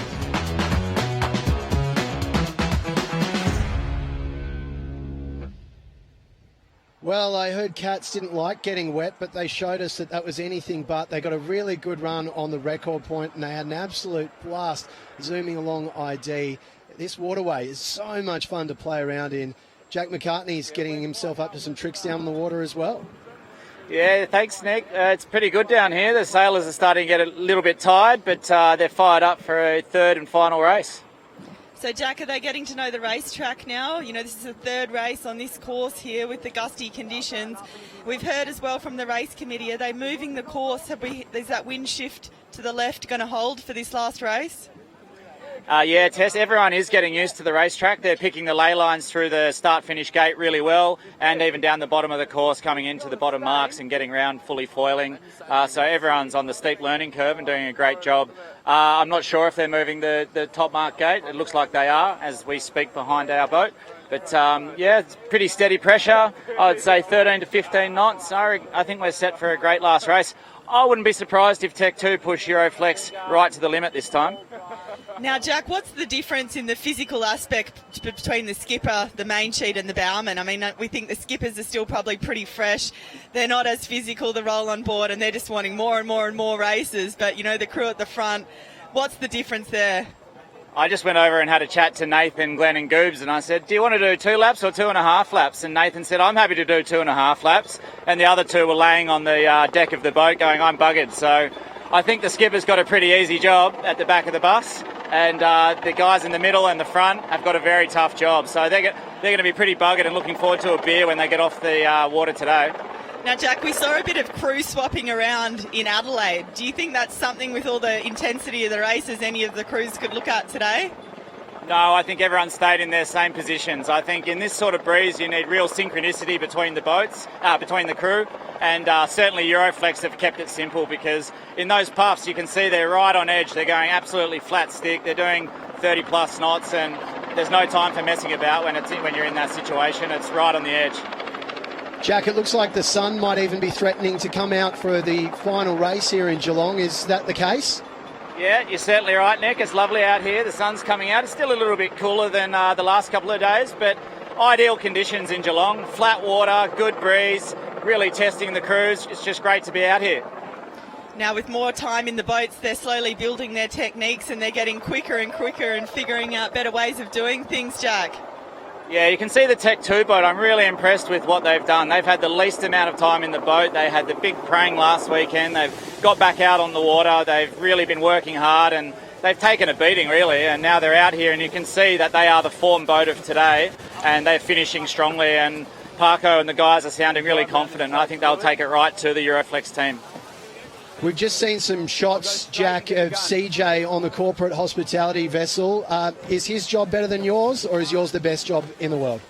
Lucky bugger. Yeah, no, look, I think he's got it pretty good. I mean, if I had my way, I'd be driving one of these things. They are so much fun to sail. It is the pinnacle of sailing for me. You're going that fast hanging on a trapeze. But, you know, the fact that CJ gets to have a beer, I think that's pretty rude. I think I deserve one. Hey Jack, can you just fill us in? How much are the skippers working with the rudder buttons in these gusty conditions? Quite a bit, Tess. So there's basically upwind and downwind modes. Upwind, they'll have maximum lift, so the back of the boat is kicked up, and so they'll be playing that upwind on the more lift side. And as soon as they set up for the bearaway, they'll knock the rake back and take the lift out, because the faster you go, the more lift you get. So they'll be knocking all the lift out and going downwind with basically no lift in the rudder whatsoever. Okay, so it's pretty critical to be accurate on those buttons at the back of the boat. Yeah, absolutely. If you're going downwind and you've got too much lift, the rudders get pretty much out of the water, and that's pretty dangerous, and that's where you see the boats trip over. So very critical to the trim of the boat. Not unlike a plane, you know, you've got the tail fin telling the plane where to go. It's exactly the same thing. So if you get out of whack, the boats can tip over pretty easily. Yeah, we've seen that into a few of the jives. Just the boat get too much lift and then smack down in the middle of the jive. It's so nice up here to watch the foiling jives when they just maintain stable flight all the way throughout the manoeuvre. But we can see it's tricky to get right. Oh, lots of them are getting it right, and they're improving rapidly. I mean, I think Tech 2's got the jive of the day around the back of the corporate hospitality boat. That was an absolute perler. But if I take ID as an example, they went into the jive down the bottom before they broke gear, and they went in with too much bow down and too much negative rake. So the board got sucked down, and in doing that, loaded the board really badly and snapped the tip off. So you've really got to get it right when you're going into these manoeuvres going absolutely flat out. Slow here, boys. And we can see our safety guys there bouncing up and down Pro Guard. They've been so instrumental in keeping the sailors safe, keeping them relaxed. They're on site so quickly.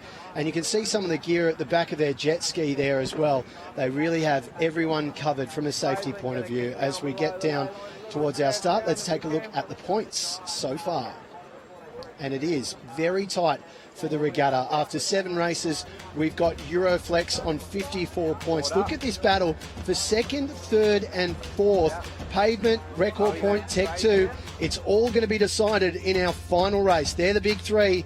Let's get down to that start line and watch it absolutely go off. Pavement, Tech 2 and record point. They are fighting for 2nd, and no one will give a millimetre. Seen a change in positions on this start. You can see Tech 2 now opting for the leeward position, wanting to fight for the pin. 10 seconds to go. It's all about who can pull the trigger the best and get the best slingshot off the line on the gun and not be over early. Looks like CleanMate's done an amazing job there. First onto the foils, first over the line. They've won that start for sure, and they're just putting the gas onto the Euroflex and Tech 2. Yeah, looking to put the squeeze on here. Olivia Price, an Olympic silver medalist. But we're seeing Euroflex's nose start to poke through like Pinocchio there. Amazing footage here from the bow lines. Who's getting forward and back? There's not much in it. So close together, all of these teams here. On starboard, we've known that there's a left shift up the first race track here, which makes sense. All boats are on starboard, fighting to get to that most left position, which is going to be dominant. Pressure building here. All the teams starting to come up on the foils. Isn't this some superb camera work as well, giving you an idea of how close the racing is at the start. No one surrendering an inch, and it looks to be Euroflex, but Tech 2 is hunting them all the way. Parko has them in the crosshairs, and he wants to pull the trigger. There's only 90 minutes in it, so not much at all. Yep, 3, 2, It's full drag race. Go, Here we go, Tech 2 throwing that tack. Button, 2, 1, tacking.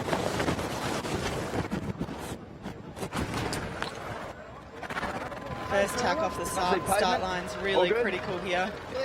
Just heard Parker, can you see Pavement? They know there's a close battle between those guys for second. The other machine they need to keep an eye on is Record Point, and at the moment that's 2, 3 and 4, so it's going to be super decisive as Euroflex makes her way at the front. Yeah, you've got to call it early when you're on port, and you've got to give someone way coming into a crossing. You can't just decide to duck in these boats at last minute. You've really got to set up for it. Same as if you're over a ley line. You've got to prepare early. You've got to make that call. Are we going to cross in front, or are we going to duck underneath, so that all crew are in sync and you set up as early as you can. Look at the wake off Tech 2 at the moment. She is screaming along past Euroflex, and really this is a masterclass at the moment. On notice is Euroflex. She wants every single race win that she goes in, and Tech 2 just wants to say not today. Yeah, Tech 2 making a really good call there. They've sailed into a bit of a right shift up this beat, which gives them the advantage over Euroflex. So if both these boats don't lay the top mark here, then we'd say Tech 2 will probably be in front of the top gate, but maybe Euroflex can lay as well. Oh, they're both going to lay here, so Tech 2's just gone an early call, attacked early, taken the lead, and now they've got to try and get around this top mark.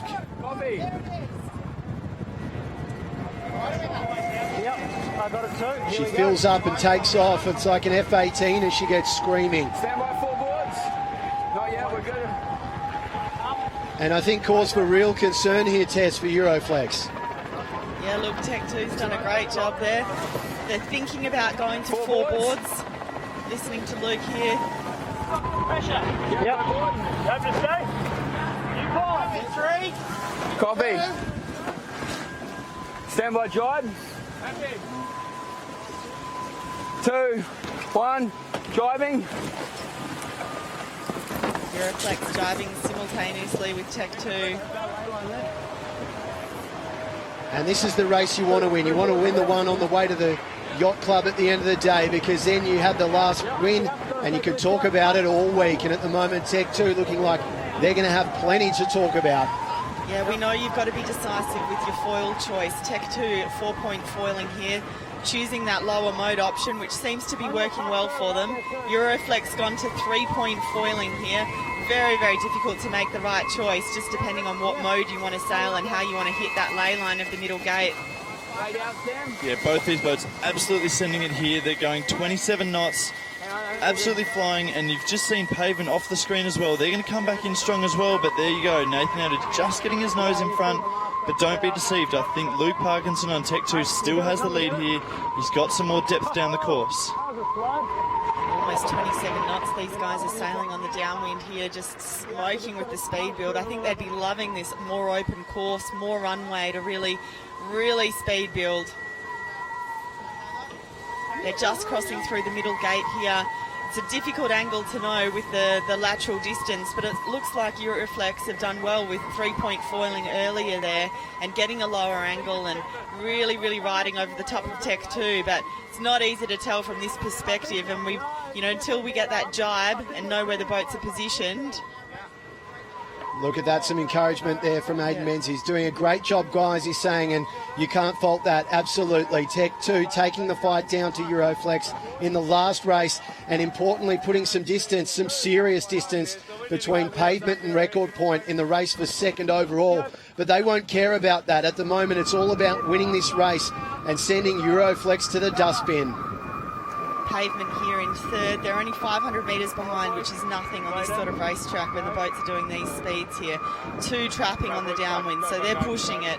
They're really pushing it. Steve looking behind, trying to see where the pressure's coming from. First bottom mark of the last race today. Euroflex and Tech 2 coming in on a similar angle here. Looks like they're both going to round the same left gate mark here. Yeah, look, great decision there by Euroflex to just go into that left mark and lead Luke Parkinson around. If they did choose to go the other way, then Luke could have a straight into that left mark, so this way he has to follow him or throw an extra manoeuvres. Really tough bottom mark roundings here. You can see Aidan Menzies going 100% on that main sheet, trying to chase that apparent round, and that was actually a much better rounding than Euroflex. Full foiling top bottom mark rounding there. Yeah, superb stuff, a masterclass distinction effort there for Tech 2. They are just putting it together at the moment. They look dangerous, and Pavement, they're sending some pretty impressive signals down the course as well. 23 knots for Steve Thomas, Reese Mara and Dan Morris. How good? Yeah, these guys are going great on the downwind here. Dan Morris hooking up. Looks like Reese and Dan are pretty comfortable out on the wire here. The skipper typically sitting in on the downwind. They're getting close, preparing here for the roundup with the breeze on. Not easy here. You've got to steer quite quick through that max power mode and then really crank that main sheet on. It's not easy when you're in the middle of the boat to get the main on as quick as you can to keep the boat foiling. Yeah, absolutely. Very easy to run over your own wind when you do that bottom mark rounding. If you pull off that full foiling rounding, you almost could not possibly pull the main sheet in fast enough. It's incredibly difficult to get the timing right and to make everything happen as fast as it needs to. Yeah, so what is the max power zone in this racing, James? Where is the boat most powered up? Yeah, so right as they come around that bottom mark, when the breeze is right over the side of their boat, is when they're going to see the max power and that max tipping force on the boat. So that's why you see them turn so aggressively. They're trying to just whip it through that power zone so the boat spends very little time. And there's Record Point and Tech 2, the two that are really fighting it out alongside Pavement for second overall in the regatta. But the fight for first for this race is still very much on in earnest. Euroflex at the moment with the bragging rights as she spies Record Point crossing past, and the waters really, the sapphire waters of Corio Bay really coming alive now. Yeah, it's just beautiful racing out here. You know, skiffs and these fast, high-performance superfoilers, they love the flat water. And with the breeze coming straight off the land, I think even with being gusty, the guys would just be loving this racing in the flat water.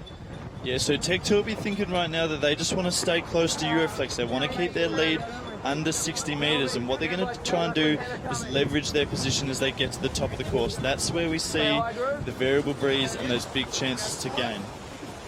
Can't keep going. They're in that nice bit there. Stand by. You're all right, Aiden. Sorry, mate. Go. 2, 1, tacky.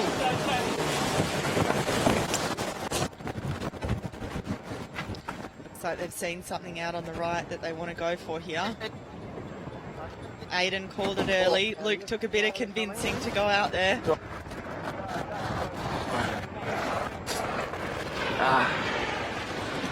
Here we go.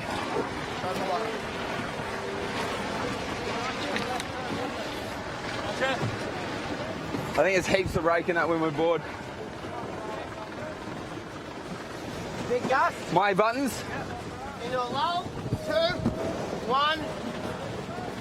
Well, round you. Big gust. 3, 2, 1. Drop in. Good flying.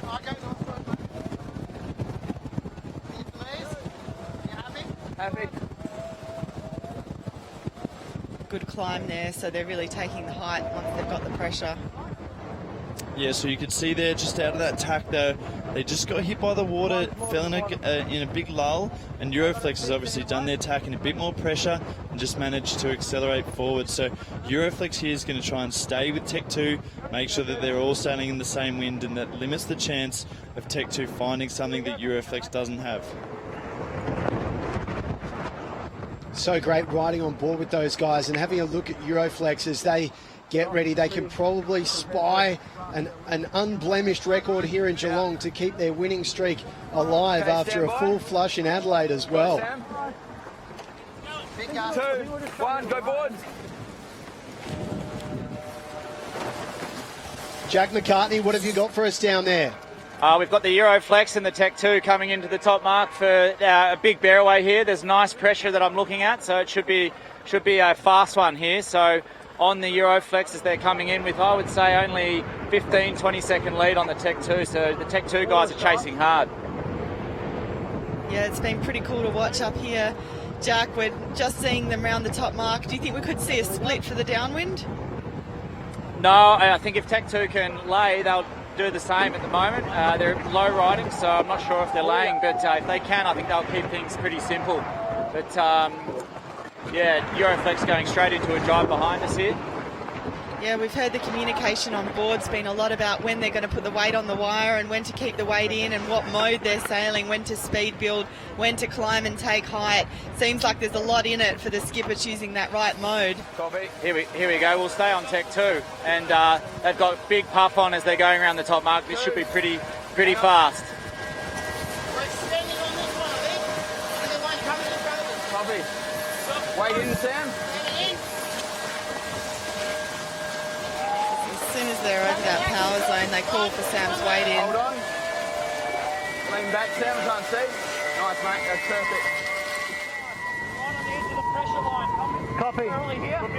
So you see there, Tech 2 doing a great job of exiting that top gate. That's where we see the big losses, when you get stuck in that lull and everyone's just trying to get down the track away from that top gate, and then they're into the more steady wind as Euroflex here throwing a jibe. Got a big split between the boats, so when the boats get further apart like this, we need a smaller wind shift to make a bigger difference. So that's what Luke Parkinson's going for. Get in different water, different air, find a passing lane.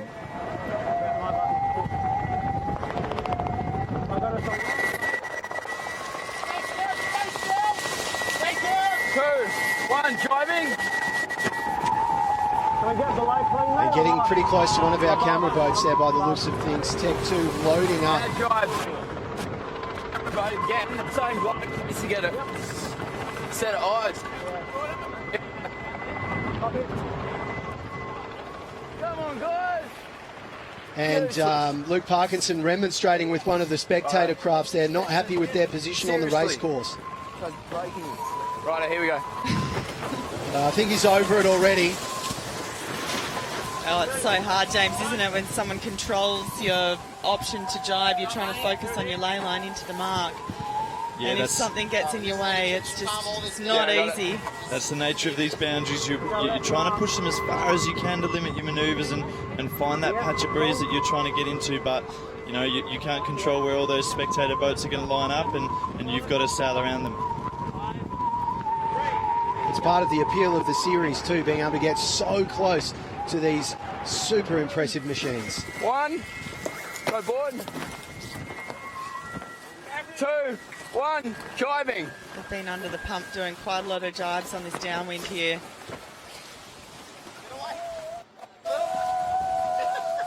Awesome jibe by Tech 2 there. Full foiling jibe. Don't see many of them. That is absolutely textbook there. So you saw Luke Parkinson doing an awesome job on the rudders. Make sure that boat stays nice and level through the water. Okay, coming up. And look at this, it's so fortunate to be riding on board with the best in the business. It's like having Kobe Bryant, Michael Jordan and LeBron James on the one basketball court, all on the one team. And it's not surprising to see them soar on the final leg. Yeah, look, everyone's got their different way of communicating. Hey, Trav.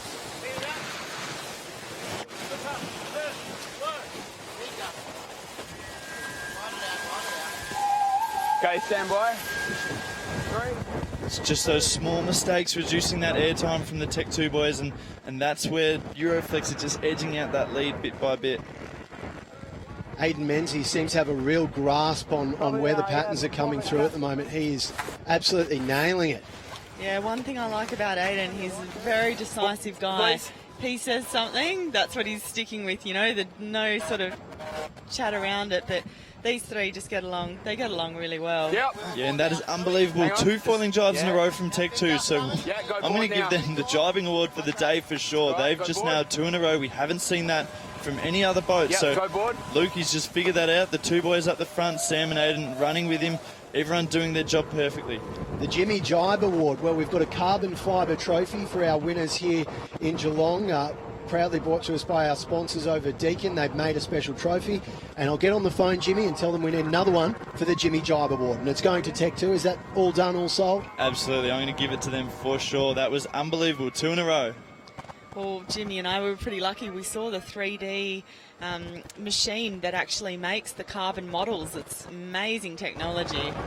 Yeah, it is. It's crazy, Tess. I mean, just how high-tech these machines are as well. They are at the cutting edge, and even the trophy is impressive.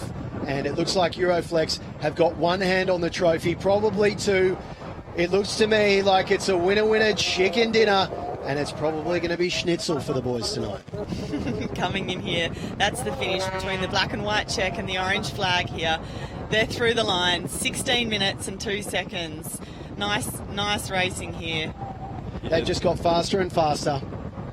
Yeah, the boys will be stoked with that. They'll be straight to the bar. Look, they're not even stopping. Well, Glenn Ashby, I know that'll mean a lot to him. It is his home regatta. Mel's here, and the family have been watching him, a chance to see him ply his trade at home. Although they were running a little late today. Mel was doing an ocean swim, and he was on daddy duty. So he's done well. Obviously wasn't rattled. Look, an absolute masterclass from the guys. A clean sweep of victories. But Tech 2 will feel like the gap has closed rapidly. And I cannot wait to see what these guys throw down in Geelong. It'll be something like a hammer blow, I'd imagine. Yeah, the boat handling's not easy on these crafts. The tacks and the jibes, just, I think every move they're doing them better and better. And we've seen the, foiling jibes now working consistently with Tech 2. So, as the teams are, as you talk about, James, maintaining stable flight and keeping that flight time for maximum throughout the race is what the difference is between the front and the back of the fleet. Yeah, absolutely. As they cross the line there's no perfect way to do the jibe, and the job that's so hard is every single jibe they do, they have to feel the boat, feel how fast it's going, feel the trim that it's in, and everyone's just making their own judgment calls of how to do their job to make that boat fly through. It's not, they can't do one and go, all right, we're going to do the exact same as that again. That's not how it works. They have to keep adjusting every single jibe and every single tap.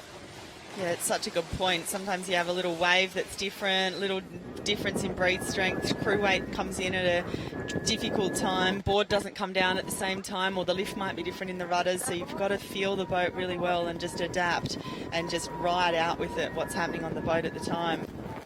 And amazing stuff from our rainbow machine here, Pavement. They look at this moment that they've got third place all sewn up for this race and also for the regatta. A great effort from Stevie Thomas. And I tell you what, the fact that Tech 2 have managed to finish second there and so close to Euroflex is nothing short of remarkable. Remember, they were working against the clock just to make the start line. They've turned up and they've snagged second. And it looks like Pavement are going to grab third. Yeah, Pavement have had a really solid regatta here. They've shown, they were fighting it out in Euroflex in races 4 and 5, and they're really getting it together, and they like the shifty winds, and their boat handling's come a long way. And look, I think as well with a bit more training, we're going to expect big things from Pavement in the Gold Coast. I hope so. I know they've got high marks on themselves to deliver the goods as they close in on the finish line. Their Geelong campaign about to come to a conclusion, and it will be a podium effort from Steve Thomas and the boys. A great regatta for them, and I know Reece Mara will look to really lift things in the next. He's the man leading the coup d'etat in the launch pad in the boat park. He is getting everyone fired up and focused. They want to work together, they want to gang up, they want to take down Euroflex, but it is going to take something pretty amazing to do that, I suspect. James, do you reckon there's much difference in the crew weight between the teams? I know there is a little bit of variation in the crew weight, and no one's sure what's better yet just at the moment. So it's one of those things that's very changeable. When we get a windier regatta, you want to be a bit heavier, and when you get those light wind regattas, then you're going to want to be light. So maybe teams are looking ahead, and certain venues like Bustleton, for example, we know are probably going to be quite windy with the Doctor down there. So it'll be interesting to see teams change weight and see if they dial that in as the regattas go on. Would Pavement be one of the lighter teams out on the water, do you think? Yeah, I think Pavement would be one of the lighter teams, and Tech 2 probably one of the heavier teams out there. So there's a few in the middle of that, and a lot of crew changes happening as we get injuries and just things change as the circuit goes on. So it'll be interesting to see in a few regattas' time. I'm sure the crew will be dialed in, and at least the teams will know what they're sort of going for, and they can counter that with their sail choices. As we know, they've got the big jib, small jib, and same with the mains. So that's where we may see some variation in sail choice, just to combine that with their body weight on the boat.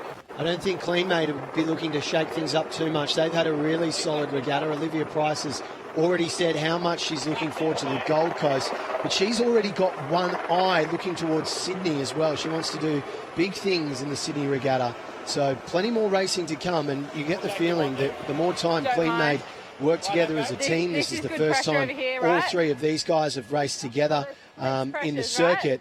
The more time they spend together, the more impressive they're going to be.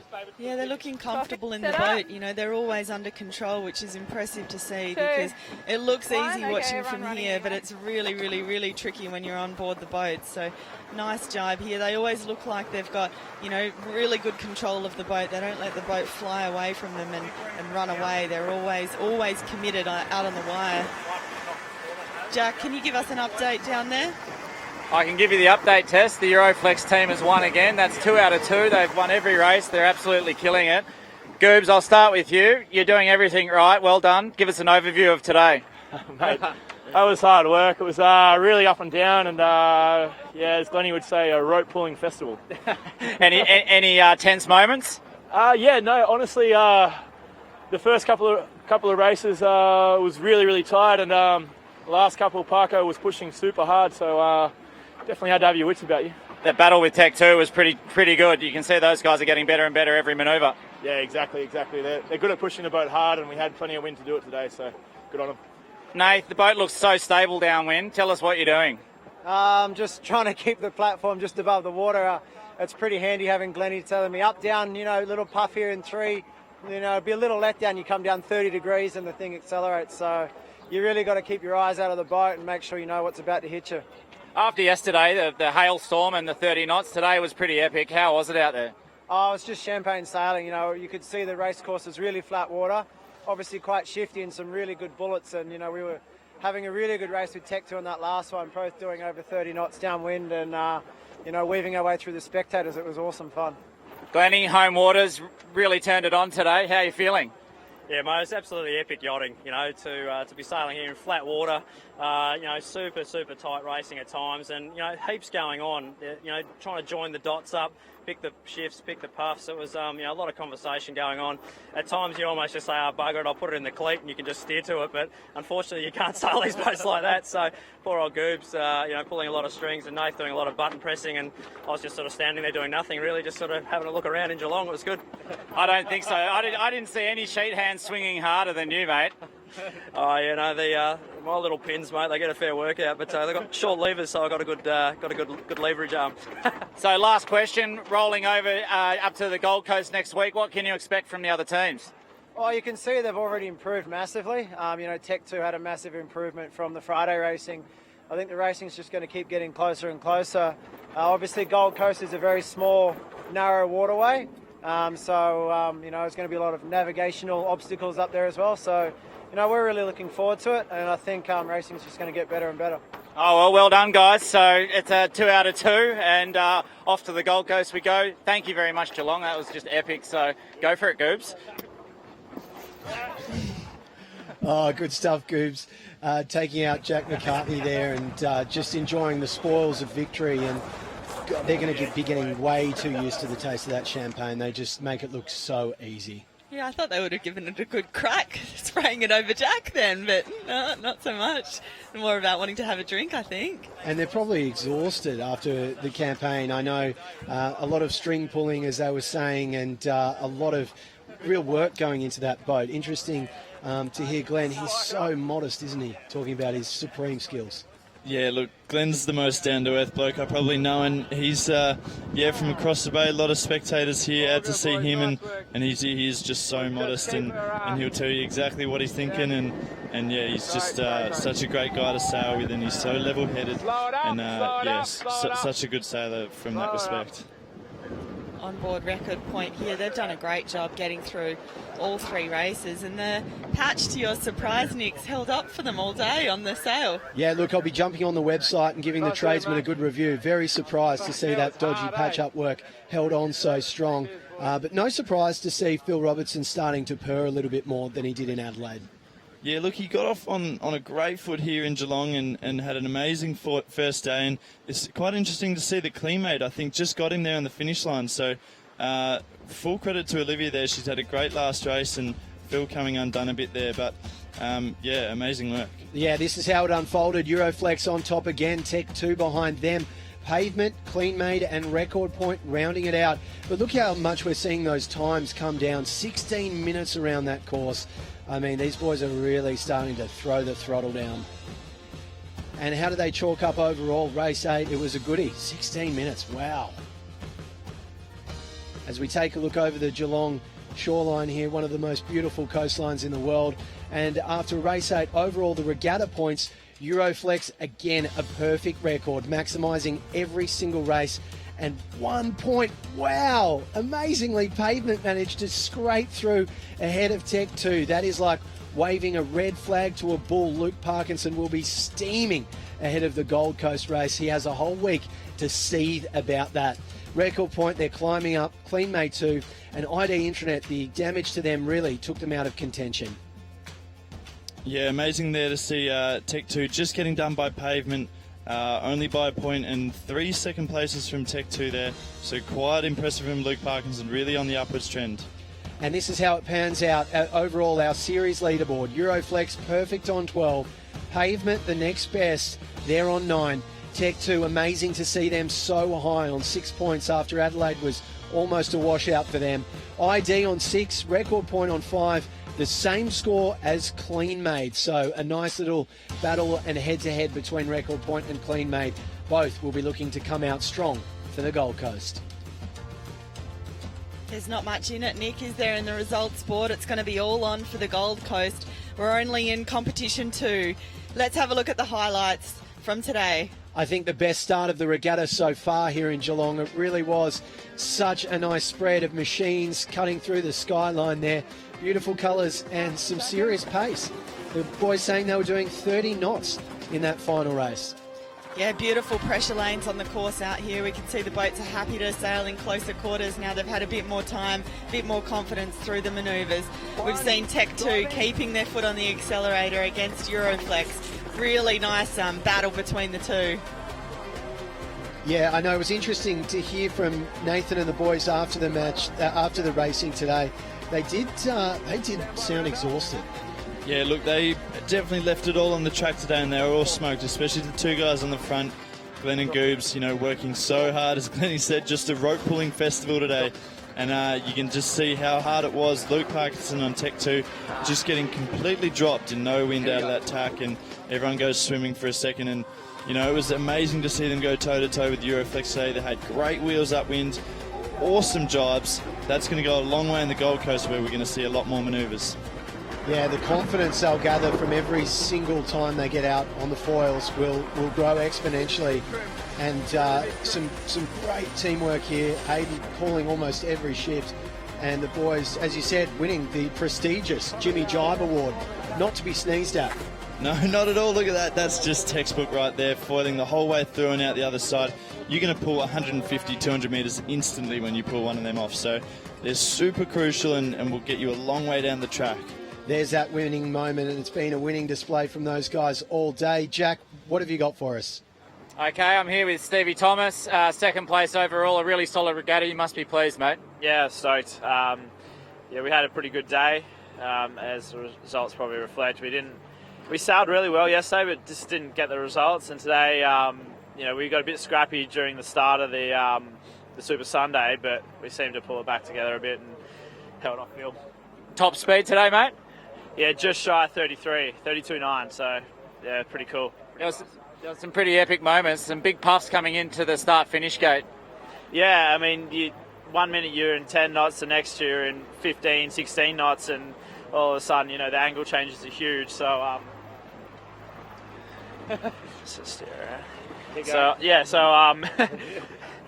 the big angle changes, big speed changes, makes it really tricky.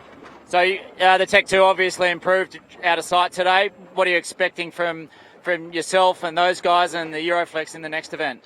Yeah, well, we all know Parko loves a bit of breeze, and that's where he sort of generally does his best work. So expected to improve. They've had less time with the boats because obviously the damage in Adelaide. So yeah, they'll always be a strong competitor and be getting better every day. You guys look really locked in upwind and very fast. I think the fastest boat upwind at times. What about downwind? How are you going? Yeah, I think upwind we when we get locked in we're really quick. Still working out how to get locked in a bit quicker. But downwind. Almost lost you. Thanks, Cam.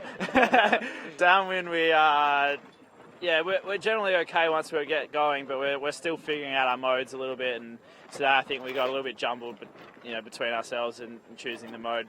It was a great day, mate. Well done. Well-deserved second place. So look forward to seeing you on the Gold Coast. Yeah, thanks, Jack. Can't wait to be there. Incredible stuff. You don't see Formula One car drivers trying to do interviews while they're still on the course purring around, and there's a reason for that. We almost lost Stevie and Jack overboard. But great insight, great to get the access. These guys are just so good with their time, and it's a real treat. And there's more coming up, of course. It's not over. We journey onwards onto leg 3 of the Superfoiler Grand Prix. Next up comes the Gold Coast, racing Friday, Saturday and Sunday there from the 16th to the 18th of February. That's going to be a real treat. Before, Tessa, we head to your part of the world in WA. Bustleton plays host on the 2nd to the 4th of March. You must be looking forward to that. Yeah, I can't wait to have everyone come. Bustleton's a beautiful venue to race, and I think once all the guys have had some more time in the boats, it's going to be quite an open racetrack. Could be quite breezy with the strong sea breezes we get over there. So we could see a record speed, I reckon, in Bustleton. Well, there you go. Steve Thomas is already claiming a record speed. Sounded like a bit of a fishing story to me, that one. Yeah, it was this big. It was huge. 33 knots. We'll have to check in on that. We'll come back to you on the Gold Coast. On behalf of the entire commentary team, Jack McCartney out on the water, and Tess and Jimmy up here as well. Thank you very much. We'll see you in the Gold Coast.